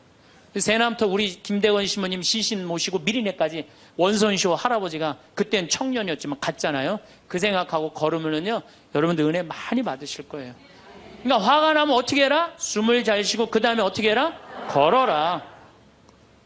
그 다음에 화가 나면 화를 조절하는 방법 중에 세 번째는 잘 먹어라. 이게 먹는 게 화를 먹는 경우가 너무 많아요. 인스턴트 음식, 그렇죠? 이거 잘못 먹으면요 다 화가 들어있는 거예요. 그리고 고기 너무 많이 먹으면요, 화냅니다. 여러분들 사슴 싸나워요, 안 싸나워요? 안 싸납죠? 사자 싸나워요, 안 싸나워요? 싸납죠? 사자 뭐 먹어요? 고기 먹죠? 사슴 뭐 먹어요? 풀 먹죠? 내 아들이 나한테 덤비는데 막 리모컨 던지고 막 자기 막 방문 부시고 그러면은요, 애가 성격이 나빠서 그런 게 아니에요. 아, 내가 고기를 너무 많이 먹여서 그렇구나. 그래갖고 걔를 뭘 먹이냐면 6개월 동안 풀만 먹여보세요. 6개월만 지나면 완전히 온순해집니다. 그리고 여러분들, 우리가 먹는 게 화가 너무 많아요. 아주 비근한 예를 하나 드릴게요. 달걀을 예를 드릴게요. 달걀을 여러분들, 닭들 어떻게 달걀을 낳아요? 우리 지금 여러분들 보통 드시는 닭들 다 가둬놓고 하죠? 재웁니까, 안 재웁니까? 안 재우죠? 재우지도 않죠. 공간이 조그맣죠. 스트레스 받으니까 옆에 닭 막 좁니다, 부리로. 그러니까 어떻게 하냐면 부리를 잘라요, 못 쪼개. 그런 닭들이 놓는 달걀은 화가 들어있을까요, 안 들어있을까요? 화가 들어있는 거예요. 그런 음식들이, 자연적이지 않은 음식들이, 반자연적인 음식들을 우리가 먹는 게 문제예요. 우리 닭들은 내가 300마리 키우는데 막 날아다니면서 놓는 알들은 벌써 향이 좋아요. 딱 깨서 먹으면 아주 고소하고. 그런데 일반 그 시중에서 이렇게 사는 닭들은 막 약간 좀 비리고 이런 냄새, 그 스트레스 받는 거예요. 그럴 만큼 먹는 게 중요한 거예요. 그래서 자연식이라는 게 우리한테 그래서 중요한 거예요. 그래서 이 화도 커피 많이 먹으면 막 심장 두근두근 거려요, 안 거려요? 그런 상태에서 화나는 일이 있으면 폭발합니다. 그러니까 먹는 게 아주 중요하다. 네 번째, 우리가 화를 잘 다스리려면은 이게 음양의 조화, 인생을 좀 즐길 줄 알아야 돼. 인생을. 하느님이 6일 일하고 7일째 쉬셨어요, 안 쉬셨어요? 쉬셨죠? 그럼 여러분들도 일하고 쉬어야 돼, 안 쉬어야 돼요? 쉬어야 돼요. 근데 우리는 잘 안 쉬어. 하느님이 태양도 동그랗고 달도 동그랗고 산도 동그랗고 사람 머리도 동그랗고 이렇게 동그랗게 만들어 놓으신 이유는 동그랗게 살라고 그런 거예요. 그런데 우리 평창에 내가 생태마을에서는 운전하고 읍내에 나가면은 한 번도 빵빵거리는 소리를 못 들어요. 근데 서울만 딱 오면은 여긴 다 네모나고 삐죽해. 그러니까 네모나고 삐죽한 거 보는 사람들 딱 1초만 늦게 출발해도 빵빵거리고 난리도 아니에요. 그러니까 여러분들 음양의 조화를 잘 이루어야 돼요. 남녀 뭐 쉬는 거 이런 게 굉장히 중요한 거거든요. 그래서 좀 어디 가서, 그러니까 우리 생태마을 같은데 1년에 일주일씩 와서 조용히 기도하고 쉬고 가면은 영혼이 편안한 거죠. 그러니까 여러분들 지금 나이 60 드신 분들 60년 일했으면 나머지 인생은 즐거워야 돼, 안 즐거워야 돼? 즐거워야 돼. 그러니까 그런 음양의 조화를 잘 해야 된다. 다섯 번째, 제일 중요한 거, 화가 안 나는 최고 좋은 길은 뭐냐면 자기 자신한테 잘해주면 돼요. 내가 행복하면 절대 화 안 납니다. 얼마 전에 우리 집에 대장암으로 온몸에 퍼져서 돌아가신 분이 계세요. 자매님이 나보다 1살 많은데 죽기 일주일 전에 나를 딱 끌어안고 울면서 이런 말을 했어요. 신부님, 나는 내가 이제 곧 죽을 것 같은데 나는 남편한테도 안 미안하대요. 왜 안 미안하냐면 남편 평생 집 돌본 적이 없대요. 그래서 하나도 안 미안하대요. 그리고 자식한테도 안 미안하대. 왜? 대학까지 자기가 이 빌딩 청소해갖고 대학까지 졸업시켰대요. 그런데 누구한테 미안하냐면 자기한테 미안하대. 자기는 이 47년을 살면서 한 번도 고생만 했지 자기 맛있는 고기를 사준 적도 없고 자기한테 예쁜 옷을 해입힌 적도 없고 좋은데 구경시켜준 적도 없다는 거야. 그런데 지금까지 고생만 하다가 떨컥 병에 걸려서 죽는다는 거예요. 그래서 자기한테 너무너무 미안하다는 거예요. 근데 이제 죽는다는 거예요. 자기한테 한 번도 잘해준 적이 없는데 너무 자기한테 미안하다는 거예요. 여러분들한테 잘해줘야 될 것 같아요, 안 잘해줘야 될 것 같아요?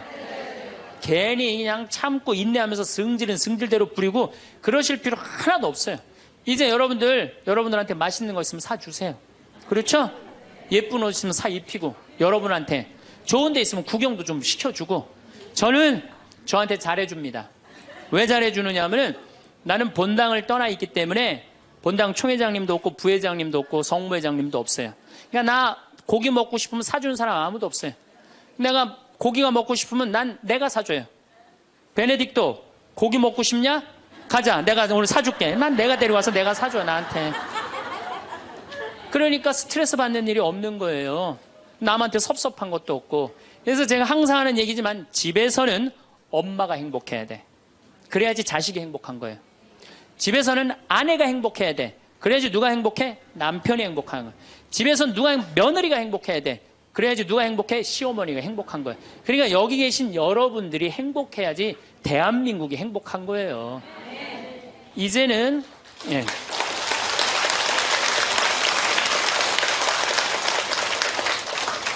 자기한테 잘해주는 걸 비신앙적이라고 생각하지 마십시오. 온 세상을 얻는다 해도 자기 목숨을 잃으면 아무 소용이 없다. 그러셨죠?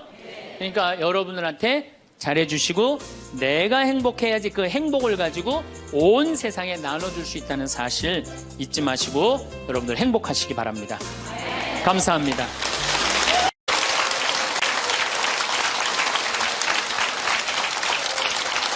참 예수님, 네, 지금 생명을 살리는 말씀이라는 주제로 이야기를 나누고 있습니다. 우리 인간은 말이라는 것처럼 중요한 게 없는데 이 말을 잘 사용하느냐 사용하지 못하느냐에 따라서 그 공동체가 행복하기도 하고 그 공동체가 불행하기도 합니다. 내가 또 복을 불러오는 말을 하는 사람이 있고 복을 차는 말을 하는 사람도 있습니다. 그래서 과연 나는 생명을 살리는 말씀을 하는 사람인가, 좋은 열매를 맺는 말씨를 뿌리는 사람인가, 아니면 입만 열무는 기분 나쁘게 하는 말투를 던지는 사람인가, 이 이야기를 나누고 있습니다. 근데 이게 부부끼리 가장 많은 상처를 주는 것 같아요. 지난주 끝에도 잠깐 말씀드렸듯이 나도 남자지만 참 여자를 이해하기가 힘들어요. 제가 이렇게 한 2년 전에 제가 위암 수술을 했어요. 그래갖고 이제 이 위를 암 환자들은 온도가 42도가 넘어가면 재발하지도 않고 암이 죽는데요. 그래서 이제 제가 찜질방을 잘 가요. 찜질방을 잘 가는데 아주 뜨거운 찜질방을 잘 가는데 얼굴이 알려졌잖아요. 그래갖고 아는 사람들이 많아요. 그래갖고 수건을 뒤집어 쓰고 찜질방에 가서 앉아 있어요. 한쪽 끝에 조용히 쭈그리고 앉아 있어요.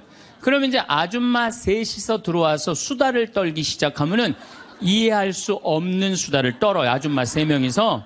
뭐라고 그러냐면은 한 아주머니는 자식 얘기해요. 자식 얘기. 그럼 옆에 아주머니가 자식 얘기하면은 그 자식 얘기를 같이 받아줘야 되는데 옆에 아주머니는 그러거나 말거나 자기는 남편 바람핀 얘기해요. 또 옆에 아줌마는 남편 바람핀 얘기 해거나 말거나 자기는 아파트 산 얘기해요. 주제가 다른 3가지 이야기를 각자 지치지도 않고 30분 동안 계속 하는 거예요. 이해가 안 되더라고요. 우리 남자들은 정치 얘기를 지금 하고 있는데 아내가 여보 우리 애가 자꾸 속을 썩여 그럼 남자 신경질 부려요. 여보 나 지금 정치 얘기 하고 있잖아 지금. 정치 얘기 끝나면은 그 다음에 자식 얘기해. 남자는 한 번에 한 가지 주제만 얘기를 해요. 근데 여자는 동시에 3가지 얘기를 동시에 하는 거야. 기분도 안 나빠하면서 계속 얘기하는 거예요. 기분도 안 나빠하면서. 나는 왜 그런가? 근데 요즘 공부를 해보니까 이해가 되더라고요. 여자는 언어를 관장하는 뇌가 좌뇌에도 있고 우뇌에도 있대요. 머릿속에 말이 꽉 차 있는 거야. 말이 꽉 차 있으니까 말을 해야 돼. 그런데 말은 하긴 해야 되는데 또 들어야 되잖아. 근데 말을 하면서도 귀는 동시에 2가지를 구분해서 들을 수 있대요. 이게 무슨 얘기냐면은 한 아주머니는 자식 얘기 자기는 입으로 하면서 귀로는 남편 얘기도 듣고 아파트 얘기도 듣는 거야. 무시하는 게 아니야. 그냥 자기 각자 얘기하면서 상대방 얘기도 다 듣는 게 여자예요. 남자는 언어를 관장하는 뇌가 좌뇌 뒤에만 있어요. 좌뇌 뒤에. 그래갖고 남자들이 교통사고가 나고 좌뇌를 다치잖아요. 그러면은요 언어 상실이 온대요. 근데 여자가 교통사고 나고 좌뇌를 다치잖아요. 좌뇌를 다쳐도 전혀 말하는데 지장이 없대요. 아직도 우뇌가 남아 있어서. 그리고 이런 이 부부가 남자하고 여자하고 부부싸움을 하잖아요. 그럼 남자는 또 흥분을 하면 그나마 좌뇌 뒤에 언어를 관장하는 뇌 기능이 없어져 버린대. 흥분하면. 그러니까 아내가 여보 당신 시집 와갖고 나 손에 물 안 묻히게 해준다 그랬더니 당신 나 얼마나 고생시켰어. 결혼기념일을 챙겨줬어. 생일을 챙겨줬어. 우리 친정엄마를 챙겨줬어. 나 여행을 보내줬어. 막 따지면은 남편들이 대꾸를 해야 되는데 이게 어디 있는 줄 알아야지. 대꾸를 어디 있는 줄 알아야지. 그래갖고 대부분의 남자들의 반응이 어떠냐면, 그거, 30분 동안 계속, 하다가 끝나는 거예요. 여자는 그냥 좌안에 있는 거 쏟아내고, 운에 있는 거 쏟아내고, 막. 30분 동안 그냥 있는 대로 공격을 하고 난 다음에, 여자는 할 얘기 다 했어요. 그 남자가, 그게 시끄러! 그리고 여자는 자기 하고 싶은 얘기 다 하면은요, 원도 한도 없어요. 부엌에 가갖고, 아무 일도 없다는 듯이 설거지 해요. 그럼 그때부터 남자들이 신경질이 나는 거예요. 왜 신경질이 나냐면 왜 내가 그때 그 적절한 대답을 왜 찾아내지 못했을까? 막 신경질이 나는 거예요. 그래갖고 막 쇼파 던지고 신경질을 부리면은 아내가 부엌에서 아무 일도 없다는 듯이 아내가 한마디 해요. 나와서 이 사람은 무슨 말만 하면 승질을 부린다고. 그러니까 말싸움으로 아내를 이길 수가 없어요. 남자는요 여자하고 말싸움 해갖고 이길 수가 없어요. 나는 우리 천주교 신부 중에 수녀님하고 싸워갖고 이겼다는 신부를 본 적이 없어.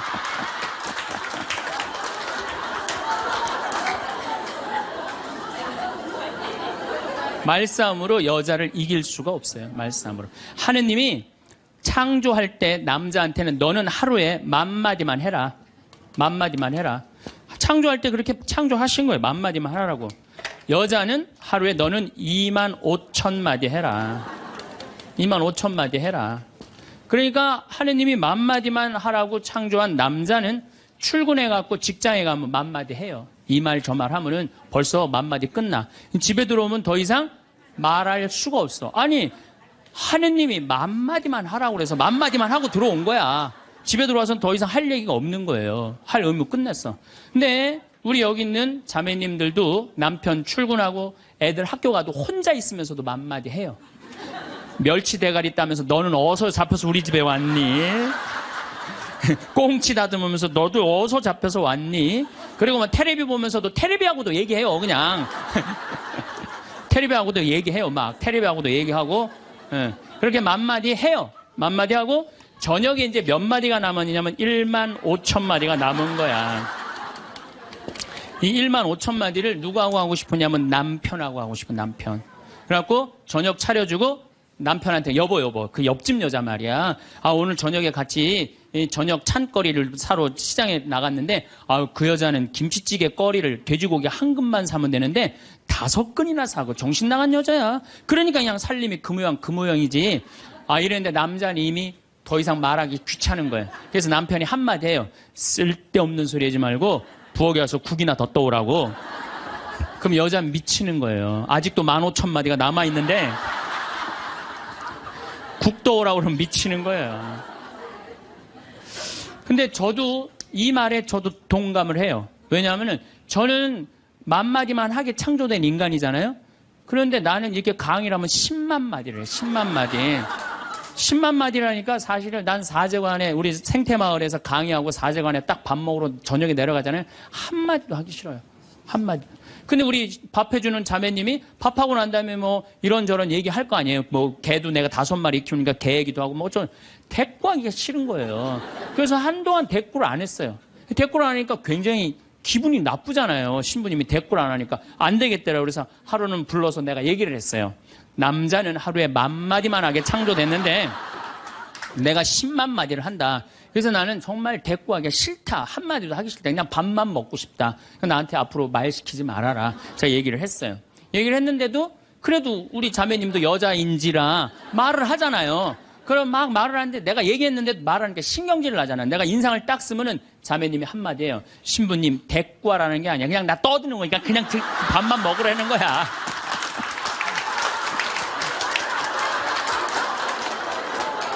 이게 뭐냐면은 이게 합의가 된 거예요. 합의가 된 거야. 그러니까 그냥 떠들어 그냥 떠. 난 대꾸 안 하는 거 이해하고 떠드는 거 이해되는 거야 서로. 내가 보기에는 많은 부부들이 특히 우리 자매님들이 남편이 막 목석같이 있으면 이런 말을 해. 나는 사는 게 하나도 재미가 없다. 그러죠? 남편이 목석 같으니까. 그런데 남편이 목석이 아니에요. 원래 창조되기를 그렇게 창조된 거예요. 10,000마디만 하게 창조된 거예요. 그러니까 여러분들은 유일한 실수는 10,000마디밖에 할 줄 모르는 인간이랑 결혼한 게 유일한 실수예요. 더 놀라운 건 뭐냐면은 한 아주머니는 자식 얘기하고 한 아주머니는 남편 얘기하고 한 아주머니는 아파트 얘기하면서 손으로는 달걀을 까먹어 간다는 거예요.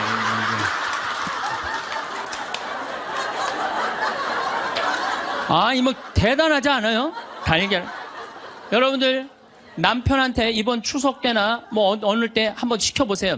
달걀 좀 까줘 그러면 남편은 어떻게 하는 줄 알아요? 달걀만 까요. 그것만 쳐다보고. 그 말 시키면 남편이 뭐라 그래요? 지금 달걀 까잖아 지금. 남자는요 한 번에 한 가지밖에 할 줄 몰라요. 동시에 두 가지를 못해요. 근데 여자는 특성상 밥 올려놓고 찌개 올려놓고 다듬어야 되고 나물 다듬어야 되고 반찬해야 되고 동시에 여러 가지를 할 수 있어요. 그래서 집에 전화가 오잖아요. 전화가 오면은 아빠가 전화를 받으면 테레비 소리가 크면은 아빠가 한마디 해요. 시끄러워. 테레비 소리 줄여. 그러죠? 또 애들 시끄러우면 아빠 통화하니까 가만히 있으라고 그래요. 그 남자는 전화만 해요. 근데 엄마한테 전화가 오잖아요. 테레비 소리 애들 떠드는 거 전혀 상관없어. 더욱이 어느 정도로 심하냐면 막 통화하면서 테레비에 딱 어떤 여자가 나오면은 저 여자 이혼했다고 그러더니 나오네.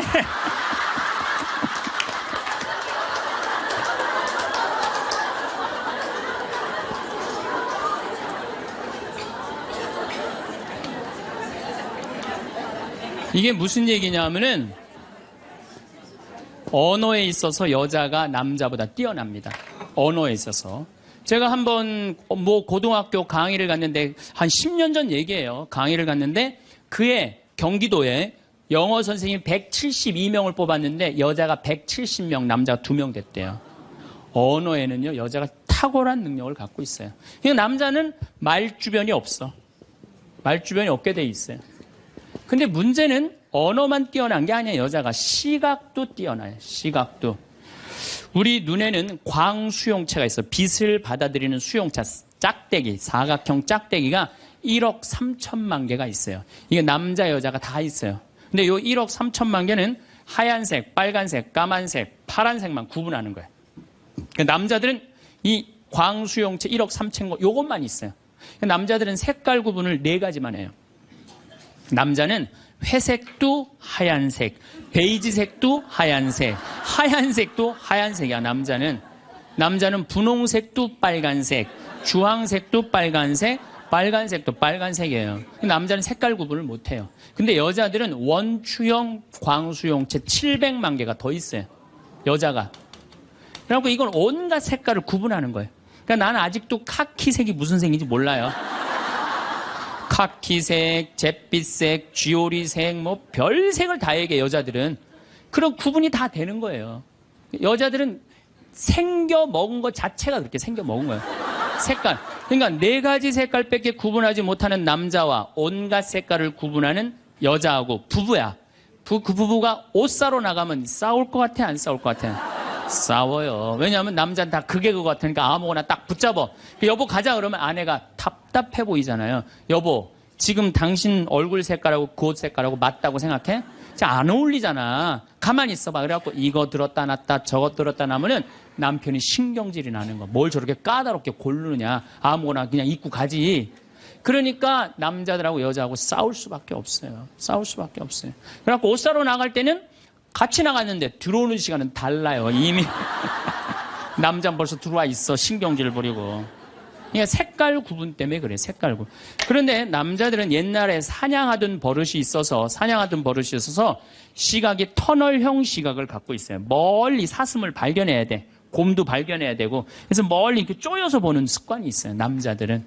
멀리 있는 걸 잘 봐요. 남자들이. 그런데 요즘 남자들이 사냥을 해요, 안 해요? 안 해요. 쪼여 보는 습관은 있는데 사냥을 안 하니까 요걸 남자들이 어디다 쓰냐면 잔치집에 가면은 이쁜 여자가 있으면 그걸 쪼여서 봐요. 금방 누구한테 들켜요? 마누라한테 들키는 거예요. 이쁜 여자 처음 보냐고. 어떻게 알았지? 왜 몰라? 이렇게 쪼여서 보고 있는데. 그래서 참 재미난 통계가 있어요. 부부가 같이 잔치집에 가면 남자는 3명 내지 4명밖에 모르는데 온 사람. 그 사람 왔었어? 이런데요. 난 뭐 기억이 없는데? 기억이 없지. 당연히 이거 쪼이고 계속 보고 있었으니까. 근데 여자는 시각이 180도라 다 본대요. 다. 그 남자 넥타이를 못 메고 왔고 시계를 못 차고 왔는까지 다 한다는 거예요. 여자. 그래서 보통 정신적인 바람을 피는 걸 보면은 남자는 3명 정도 피는데 여자는 30명 정도 이미 피고 들어와요. 그런데 이게 이 터널형 시각을 가진 남편한테 아내가 심부름을 시킵니다. 여보, 냉장고에서 치즈 좀 꺼내와. 그러면 이 남자들이요, 딱 냉장고만 열면요, 답답한 거예요. 이놈의 치즈가 어디 있는 거야, 이게. 터널형으로 보니까 이게 안 보이는 거예요, 치즈. 못 찾아요. 그 좁은 그 냉장고 안에 있는 그걸 못 찾아요. 그래갖고, 아니, 치즈가 어디 있다고 그래. 나 못 찾겠는데. 그러면은 아내는 이게 180도 시각이기 때문에 뒷꼭지에도 시각이 있어요. 그래갖고 딱 냉장고 문을 열고 들여다도 안 봐요. 들여다도 안 보고 딱 손 넣고 딱 꺼내갖고 남편 코앞에 딱 들여대는 거예요. 이걸 못 찾느냐고. 그러면요, 남자들은요, 깜짝깜짝 놀라는 거예요. 아내의 능력에 대해서 놀라는 거예요. 그래갖고 결혼 생활 한 20년쯤 한 부부들을 보면은요, 아내가 부엌에서 소리만 지르면요, 남편은 경기를 일으키는 거예요. 이번 또 내가 뭘 잘못해갖고 저 소리를 지르는 거야. 그냥 남자들이 눈치가 없어요, 눈치가. 네. 말주변 없지, 눈치 없지. 그렇죠? 눈치가 없어요, 남자들이. 참, 그러니까 남자들이 어느 정도로 눈치가 없느냐면은 아내가 지금 자기를 미워하는지, 괴로워하는지 몰라요. 언제 아느냐면 귀싸대기를 맞아야지 알아요. 귀싸대기를 네. 귀싸대기를 딱 맞아야지, 아, 이거 지금 우리 마누라가 심각하구나. 아니면 아내가 눈물을 뚝뚝 흘릴 때 그때서 느끼기 시작하는 거예요. 정말 답답한 거죠. 그러니까 말주변 없지, 눈치 없지. 근데 아까도 말씀드렸지만, 어제도 말씀드렸지만은 이게 40까지, 50까지 살 땐 아무 문제가 없어요. 이게 100년 살면서요, 한 집에서 답답해서 못 살아요, 둘이. 답답해서 못 살아요. 아니, 말주변이 있나, 눈치가 있나. 거기 더 미치는 건 뭐예요? 청각이 떨어져요, 남자가. 청각이 떨어져요. 보통 개는 10만 사이클 정도 듣는다고 해요. 10만 사이클. 10만 사이클 듣고, 그 다음에 어린아이들은 3만 사이클 정도는. 그래서 초등학교 아이들, 중고등학교 아이들이 헤비메탈 음악이 좋아해요, 걔네들. 헤비메탈 음악 좋아하고, 엄마는 짜장면을 시켜서 혼자 먹고 나는 뭐 찌꺼기만 먹었어, 뭐 이런 랩 음악 걔네들은 다 들려요. 다 들려, 걔네들은. 여러분들은 잘 안 들리죠? 네. 얘네들 3만, 엄마들은 2만 사이클 정도로, 2만 사이클. 그러니까 젊은 부부가 같이 잠을 자갖고 건너방에서 애가 울잖아요? 그럼 누구 귀에만 들리느냐면 엄마 귀에만 들려요. 그래갖고, 여보, 나 너무 힘들어. 오늘 애하고 하루 종일 씨름을 해갖고 내가 힘들어서 못 일어나니까 당신이 일어나서 좀 나가봐. 이러면은 대부분의 남편들이 이렇게 말한대요. 아무 소리도 안 들리는데 뭐가 들린다 그래. 예민하게 굴지 말고 잠이나 자. 그러면은 누가 일어나서 나가느냐면은 아내가 일어나서 나가는 거, 엄마가 일어나서 나가는 거. 그러니까 아내들은 남편하고 살면 살수록 더 답답한 거야. 말주변이 있나, 눈치가 있나, 말귀를 알아듣나.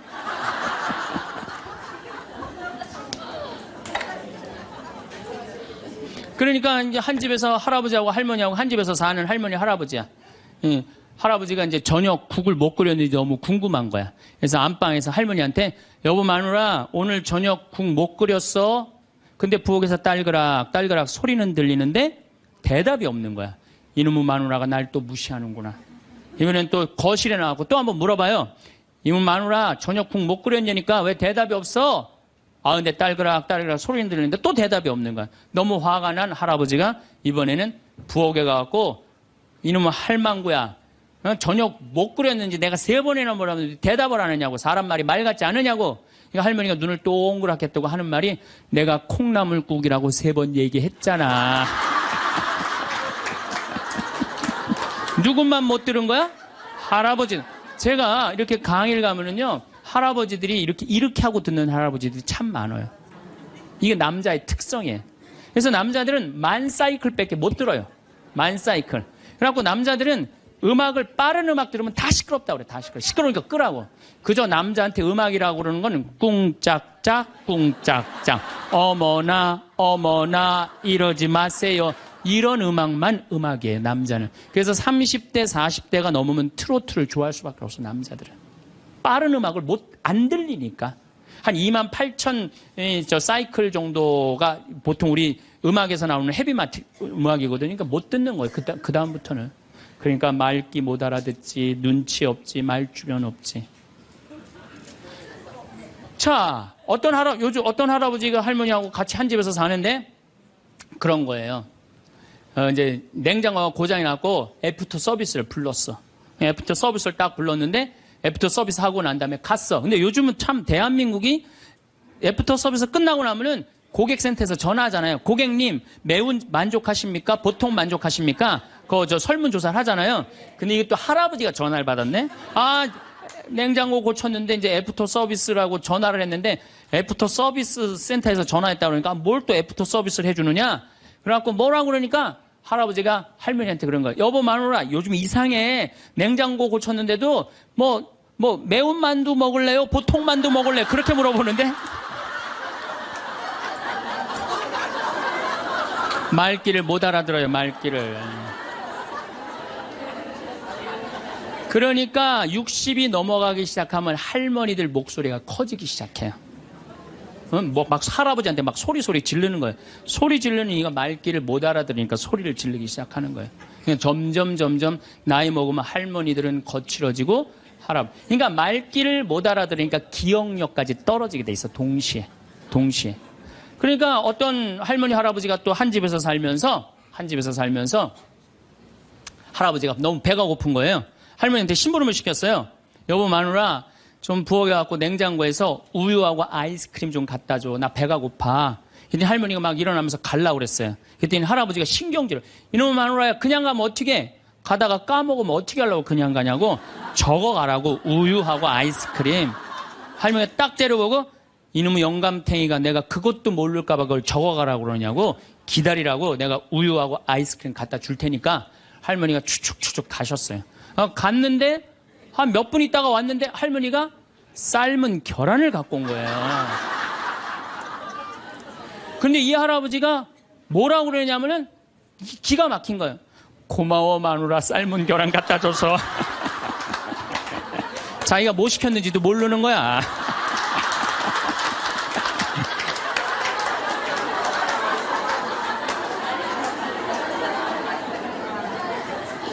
자, 여러분들 남자하고 여자는 이렇게 달라요. 그리고 50이 넘어서면서부터 여자가 능력이 뛰어나요. 여자가. 그러니까 남자는 사실은 말주변도 없지, 눈치도 없지, 말귀도 못 알아듣지. 여기 지금 형제님들 몇 분 오셨는데 내가 60 넘어갔고 100살까지 집에서 안 쫓겨나고 살 수 있는 비법이 하나 있어요. 내가 마누라 옆에서 붙어서 사는 비법이 하나 있어. 내가 그거 비법을 알려드릴 테니까 여기 형제님들 내가 알려주는 대로 사시면 돼요. 그저 비법이라는 건 뭐냐면은 마누라가 시키는 대로 하고 사세요.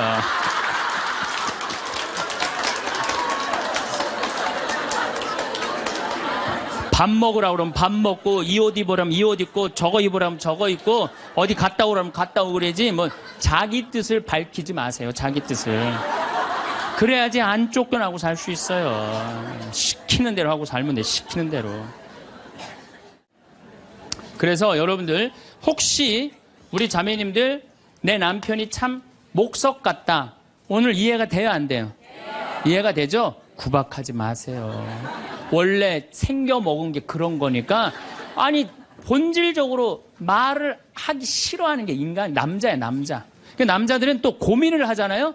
그럼 여자들은 고민을 하면 말을 해야지 고민이 풀려. 근데 남자들은 고민을 하면 가만히 있어야 돼요. 그러니까 로댕에 생각하는 사람이 100년 전에 이러고 있는데 아직도 이러고 있대잖아. 아직도. 생각하는 사람. 그러니까 여러분들 남편이 말이 많지 않더라고 그래도 너무 구박하지 말라는 거예요. 여러분들 남편이 집안에서 물건을 못 찾더라도 좀 구박하지 말라는 거예요. 대신 여자는 집안에 있는 물건을 잘 찾지만 남자는 집 밖에서 물건을 잘 찾아요. 그러니까 여자는 딱 집만 나가면은 깜깜해져. 집만 나가면은. 그래갖고 남편이 3년 전에 너무 경치 좋은 데를 데리고 갔어. 근데 여자들은 3년 전에 간 데 기억 못 해요. 다시 3년 전에 똑같은 데 데려가도 이렇게 말합니다. 여자들은 여보 여기 너무 멋있다. 어떤 년이랑 여기 왔어? 자기 데리고 3년 전에 왔는데. 그러니까 남자들은 여기서 여보 오늘 평창 우리 가자 그러면 남자는 딱 머릿속에 평창, 용인, 신갈, 영동고속도로, 원주, 평창들은 머리에 그려져요. 근데 여자들은 딱 평창, 아무 생각 없어요. 그냥 나오는 거예요. 그냥 아무 생각 어디 있는지 몰라요. 그래서 남자들도 이런 면에서는 이해를 해야 돼요. 여자가 말이 많은 거 당연한 거예요. 언어 능력이 뛰어나니까. 또 길을 못 찾는 거 당연한 거예요. 집안에서 살림은 잘하지만은 공간 인지 능력이라는 게 떨어져요. 그래갖고 그냥 거기 찾아오라고 그래도 못 찾아오잖아요. 근데 남자들이 병신 같은 게 그것도 못 찾느냐고 이렇게 말할 필요가 없다는 거예요. 우리 마누라는 집안에서 물건은 잘 찾고 집 밖에서는 길을 못 찾는구나. 나는 집 밖에서 길을 잘 찾고 집안에서 물건을 못 찾고. 서로 이해가 되면은요, 크크크, 치치치, 카카카 하고 안 싸워요. 서로 이해가 되면은 서로 안 싸우게 돼 있어요. 서로 이해가. 근데 우리는 서로 상대방, 남자의 특성, 여자의 특성을 모르기 때문에 상처 주는 말을 하는 거예요. 자, 결정적으로 문제가 또 하나 있어요. 피부에 문제가 있어요. 피부. 남자는 여자보다 피부가 4배 두꺼워요. 특별히 등가죽 같은 경우는 10배 정도 더 두꺼워요. 10배 정도. 등가죽은 남자가 훨씬 두껍습니다. 그러니까 보통 남자들은 이 피부가, 여자가 4분의 1이 피부가 얇아요. 남자가 4분의 4라고 그러면은 여자는 4분의 3은 지방이야, 지방. 그래서 여자를 만지면 부들부들한 이유가 뭐예요? 피부가 얇기 때문에 그래요. 그 나이가 60이 되면은 똑같은 부부가 60이야. 여자가 먼저 늙을까요? 남자가 먼저 늙을까요? 여자가 훨씬 먼저 늙어요. 피부가 얇으니까 금방 처지는 거예요. 목에도 이게 처지고. 남자는 뺑뺑해. 피부가 두꺼워서 안 늘어져요. 안 늘어져. 그러니까 여러분들 부부싸움 할 때 이런 철면피 같은 인간 그리고 싸우죠? 철면피 같은 인간이 아니라 철면피예요. 두꺼워서. 그러니까 감각이 둔해요. 남자들이. 감각이 둔해요. 저는 어렸을 때 성당에 교리 배우러 가잖아요.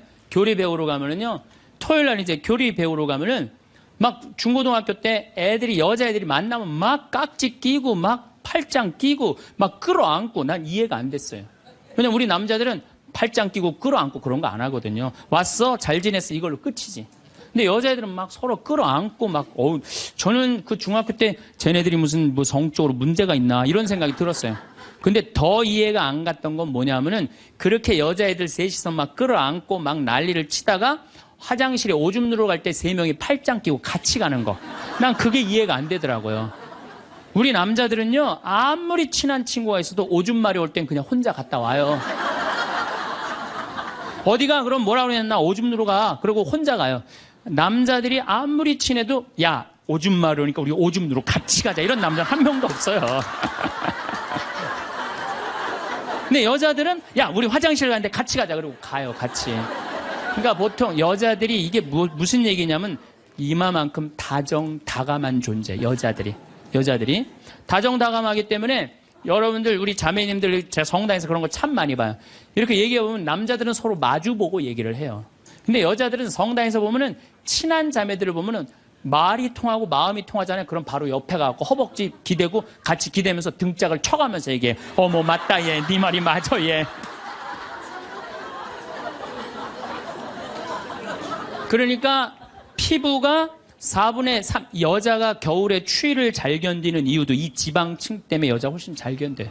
그래서 여자들이 난 겨울에 막 반팔 입고 다니면 저것들 뭐야 이랬거든요. 근데 이게 지방층이 있기 때문에 추위를 덜 타는 거예요. 근데 이 지방층은 어떤 역할을 하냐면 포옹을 하잖아요. 그럼 남자는 피부가 4배 두껍기 때문에 감각이 둔해요. 포옹을 해도. 좋은지 나쁜지 잘 몰라요. 근데 여자는 딱 끌어안으면 10배 압박감을 느낀대. 10배. 여자가 10배 행복한 거 남자하고 여자가 끌어안으면은 처음엔 남자가 신기해서 끌어안지만 나중에 시간이 지나면 여자가 자꾸 끌어안으려고 그러는 느낌이 좋으니까. 그러니까 감각이 둔한 남자하고 감각이 센서티브한 예민한 여자하고 한 집에서 살면요 갈등이 있게 돼 있어요. 갈등이. 남자는 점점 안 만지려고 그래. 점점 안 만지려고 그러고 여자는 자꾸 만지려고 그러고 느끼려고 그러고. 그러니까 보통 집에서 남편이 아파서 눕잖아요. 그러면 아내들이 난리가 나요. 여보 어떻게 해? 이렇게 아프면. 그래갖고 막 얼음찜질도 해주고 배도 만지고 다리도 주물르고 별걸 다 해요. 호들갑을 그야말로 떠는 거죠. 남자는 너무너무 기분이 좋은 거야. 아내가 그렇게 해주니까. 근데 반대로 아내가 아파 눕잖아요. 그럼 남자들이 어떻게 할 줄을 몰라요. 기껏 한다는 게 한 5m 떨어져 갖고 많이 아파?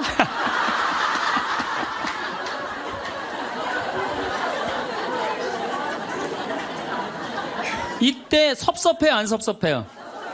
제가 이런 상담을 정말 많이 받았어요. 신부님, 내가 병원에 입원해갖고 누웠는데 남편이 와갖고, 남편이 이제 저녁에 이제 퇴근하고 와갖고 한다는 게 문 딱 열더니, 아이 참, 어떻게 하면 좋아? 아이 참, 이거 어떻게 하면 좋아? 그리고 난 나가서 담배 한 대 피고 올게. 그리고 나가서 한참에 담배 한 대 피고 오더니 또 방에 들어와, 병실에 와갖고, 아이 참, 어떻게 해줘? 나 갈게. 그리고 간대요. 그때 섭섭한가, 그때. 여자들은. 내가 자기 자식 새끼 키우느냐고 이렇게 아픈데 저렇게 여자들은 만지고, 고생했다 그러고, 아유, 살림하는 거 얼마나 힘들어요. 손도 주물르고, 다리도 주물르면은 마음 안에 있는 병, 육신의 병까지 다 날 텐데. 기껏 한다는 게 많이 아파. 그리고 아내가 한 3일 동안 알아놓으면 남자는 불편한 건 딱 하나예요. 밥 못 얻어 먹는 거. 짜장면을 시켜 먹어야 되나, 짬뽕을 시켜, 라면을 끓여 먹어야 되나. 그렇게 하다가 아내가 이제 퇴근을 했는데, 부엌에서 딸그락 소리가 들리는 거야. 드디어 우리 마누라가 다 낫나 보다. 그럼 남자는 생각은 딱 한 가지야. 남자는 스킨십 이런 게 아니고 밤에 자고 싶은 거 같이. 그래갖고 그냥 잠결에 아내 가슴에 손을 싹 댔는데 아내가 이 말하면 이 가정은 끝난 거예요. 남편 손을 딱 때리면서 내 몸에 손 대면 죽을 줄 알아. 이씨.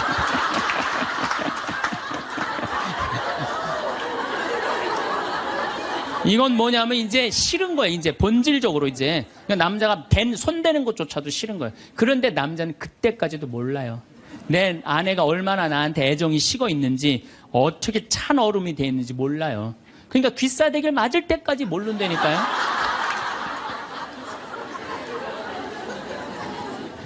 그래서 말주변 없지, 눈치 없지, 말귀 못 알아듣지, 둔하지. 이런 남자랑 사는 여러분들은 내가 보기엔 참 대단한 분들이에요. 그리고 우리 형제님들은 앞으로 내가 쫓겨나지 않으려면 어떻게 해? 시키는 대로 하고 살아요. 시키는. 비법은 그것밖에 없어요. 우리 스킨십이 얼마나 중요하냐면은 진머만 연구를 하고 원숭이 있잖아요. 원숭이 연구를 해보면은 원숭이가요 만지지 않고 엄마 없이 아무것도 안 하면요 금방 죽는데요. 근데 엄마가 만져주고 인형 같은 엄마라도 계속 만지는 애들은 건강하대. 사람도 똑같대요. 만져고 이렇게 뽀뽀해주고 이렇게 애들을 그냥 끌어안아주고 이런 애들은 감기도 안 걸리고 설사도 안 걸리고 기침도 안 한대요. 사람은 만지는 게 그렇게 중요한 거예요.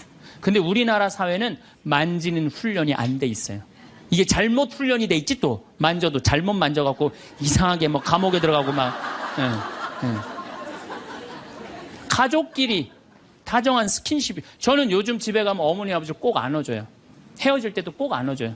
너무너무 좋아요. 저도 좋고 아버지 처음에 어색해 하시더니 요즘 잘 안아요. 요즘 아버지도.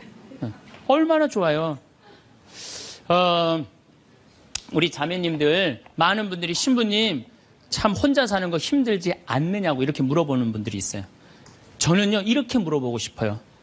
종자가 완전히 다른 두 종자가 한 집에서 사는 게 힘들어요? 한 종자가 한 집에서 그냥 사는 게 힘들어요? 어느 게 힘들어요?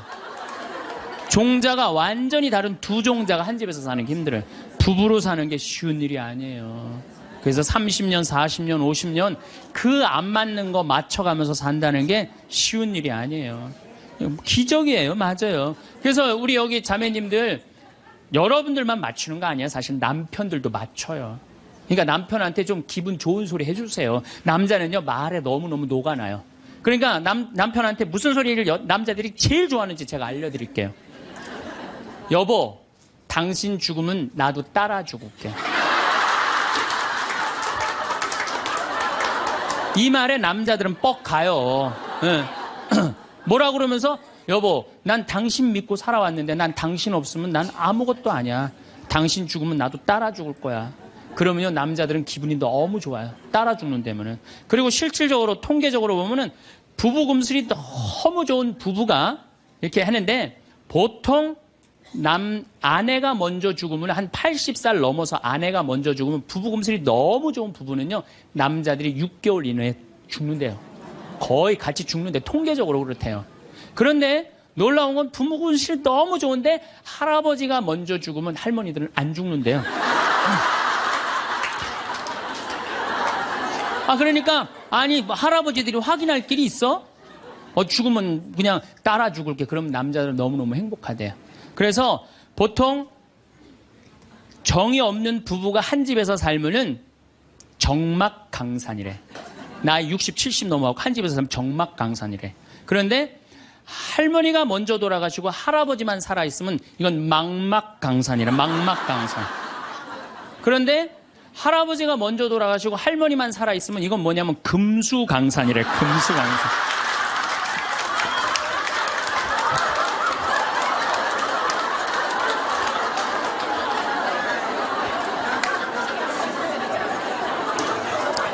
네, 동창 신부가 가정사목연구소 우리 수원교구 송용호 신부가 전해준 참 재미난 얘기를 하더라고요. 이게 이제 아빠들이 이제 아버지 학교를 운영하고 계신데 아빠들이 이렇게 하다 보면은 아빠들이 보면은 자식들한테 애정 표현을 안 하잖아요. 한번 안아주고 뽀뽀해주고 이래야 되는데 안 하잖아요. 그러니까 숙제를 내준대요. 아이들 아침에 학교 갈 때 포옹하고 볼에다 뽀뽀해주라고. 그러면은 숙제를 못 해온대요.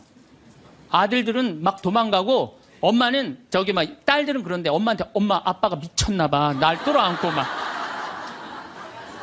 이게 가정이 아닌 거예요. 가정이 아닌 거예요. 그러니까 우리는 가족끼리 서로 말도 안 통해. 대화도 안 해. 그리고 이 스킨십도 없어. 그러니까 모양만 식구지 서로 애정이 없는 거예요. 서로 애정이 없는 거예요. 그래서 여러분들 이제 왜 우리가 심각하느냐. 제가 21세기는 노인의 시대라고 그러잖아요. 옛날에 50살 때까지 살 때는 아무 문제가 없었어요. 50살까지 살 때는 아무 문제가 없었는데 이제 100살까지 살아요. 그리고 지금 50살 되신 분들은 110살까지 살아요. 그리고 지금 40대 되신 분들은 120살까지 살아요. 120살까지 살아요. 요즘 우리 수원교구에 신부님, 부모님들 이렇게 돌아가시는 거면 97, 98, 94, 93, 다 그래요. 그럼 지금 90대에 돌아간다면 여러분들은 30년, 40년 후에는 몇 살에 죽을 것 같아요? 110살, 120에 돌아가시게 돼 있어요. 그러니까 의술이 축복이 아니에요, 늙어서. 의술은 저주예요, 늙어서는. 네. 100살 넘어갖고 죽고 싶은데도 의학으로 연명을 시키잖아요. 그런데 만약에 50살서부터 100살, 50년 동안 내 남편을 이해를 못해. 내 아내를 이해를 못해. 그래갖고 서로 답답하다고 크크크 치치치 카카카 이러고 싸우면서 50년을 사는 게 좋아요? 아니면은 남편이 말을 좀 안 해더라도 우리 남편은 맘마디밖에 못하는 사람이니까 내가 이해를 해야지. 냉장고에 물건 찾아오라면 물건 못 찾고 옷 찾으라면 그 장롱 안에 있는 옷도 못 찾잖아요. 그럼 내가 좀 찾아주고. 또 우리 형제님들은 아내가 좀 길도 못 찾고 바깥에서 능력이 떨어져도 안에서 살림을 하기 때문에 바깥을 못 해. 서로 이해를 하면은요, 서로 사랑스럽고 귀한 거예요. 그냥 상대방한테 잘 할 수 있는 거죠. 상대방한테. 자, 부부끼리도 말이 안 통하지만은 자식하고는 말 잘 통해요? 이게 이제 문제 중에 문제예요. 예? 부부끼리 안 통하면 내 속으로 난 자식하고라도 말이 통해야 되는데 자식하고 말이 안 통해. 자식하고. 근데 여러분들 1살서부터 20살 때까지 자식들한테 주로 무슨 얘기하고 사셨어요? 테레비 그만 끄고 공부해. 잠 좀 그만 자고 친구들하고 그만 놀고 공부해. 너 출세하려면 공부해. 20년 동안 한 얘기라고는 이 공부하라는 얘기밖에 안 한 거예요. 그러니까 자식하고 대화의 채널이 없는 거예요. 대화의 채널이. 여러분들 1살서부터 10살까지 아이가 부모를 더 사랑해요. 30살서부터 40살까지 부모가 자식을 더 사랑해요. 1살서부터 10살까지 자식은 부모를 훨씬 사랑해요. 왜? 여러분들은 30살, 40살 때 바빠요, 안 바빠요? 바빠요. 성당 모임에도 나가야 되고, 개모임, 친정, 시댁, 추석, 또 남편하고 중간에 싸우고, 이런 거 얼마나 바빠요. 그 중에 애를 키우는 것 뿐이에요. 근데 많은 사람들은 우리는 자식을 사랑한다고 생각해. 전혀 사랑하는 게 아니에요. 그건 사랑하는 게 아니에요. 근데 애들은 5살, 6살짜리 애는 오로지 누구밖에 없어요? 엄마밖에 없잖아요. 여러분들 5살짜리 아이가 엄마 오늘 저녁 혼자 먹어야 될 것 같은데 나 오늘 좀 개모임 있어서 나갔다 올게. 그런 애들 있어요, 없어요? 없어요. 오로지 누구만 바라봐라? 엄마만 바라보는 거. 엄마, 아빠만 바라보는 거. 그래갖고 얘가 이제 유치원에서 그림을 그렸어. 유치원에서 그림을 그려갖고 아빠한테 이제 저녁 먹고 보여주고 싶은 거. 아빠, 나 이거 유치원에서 그림 그린 거야. 그런데 아빠는 이미 맘마디 해서 더 이상 말하기 싫어. 이제 야구 보고 싶어. 아빠가 한마디, 아빠 지금 텔레비전 보니까 엄마한테 가 있으면 아빠가 나중에 놀아줄게. 그리고 얘를 거절해요. 이게 거절이라는 단어를 제가 썼는데, 얘 5살짜리 아니면 난 거절당했어. 난 너무 슬퍼. 이렇게 얘기 안 해요. 슬프지만은 아빠가 내 그림을 안 바라보지만 따지지 않아, 아빠한테. 뽀로통해서 엄마한테 가요. 엄마한테 가고 엄마 이거 아빠가 엄마한테 보여주래. 그 시간에는 엄마는 설거지하는 시간이야. 신경질을 부려요. 엄마 설거지하는 거 안 보여? 아무것도 안 하는 아빠한테 가. 또 거절당한 거예요.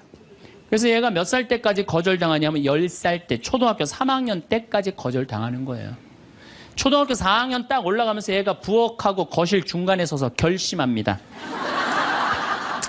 니네들이 내 말을 안 들어줘? 니네들이 내 말을 안 들어준다면 난 오늘부터 내 얘기 니네들한테 안 할 거야.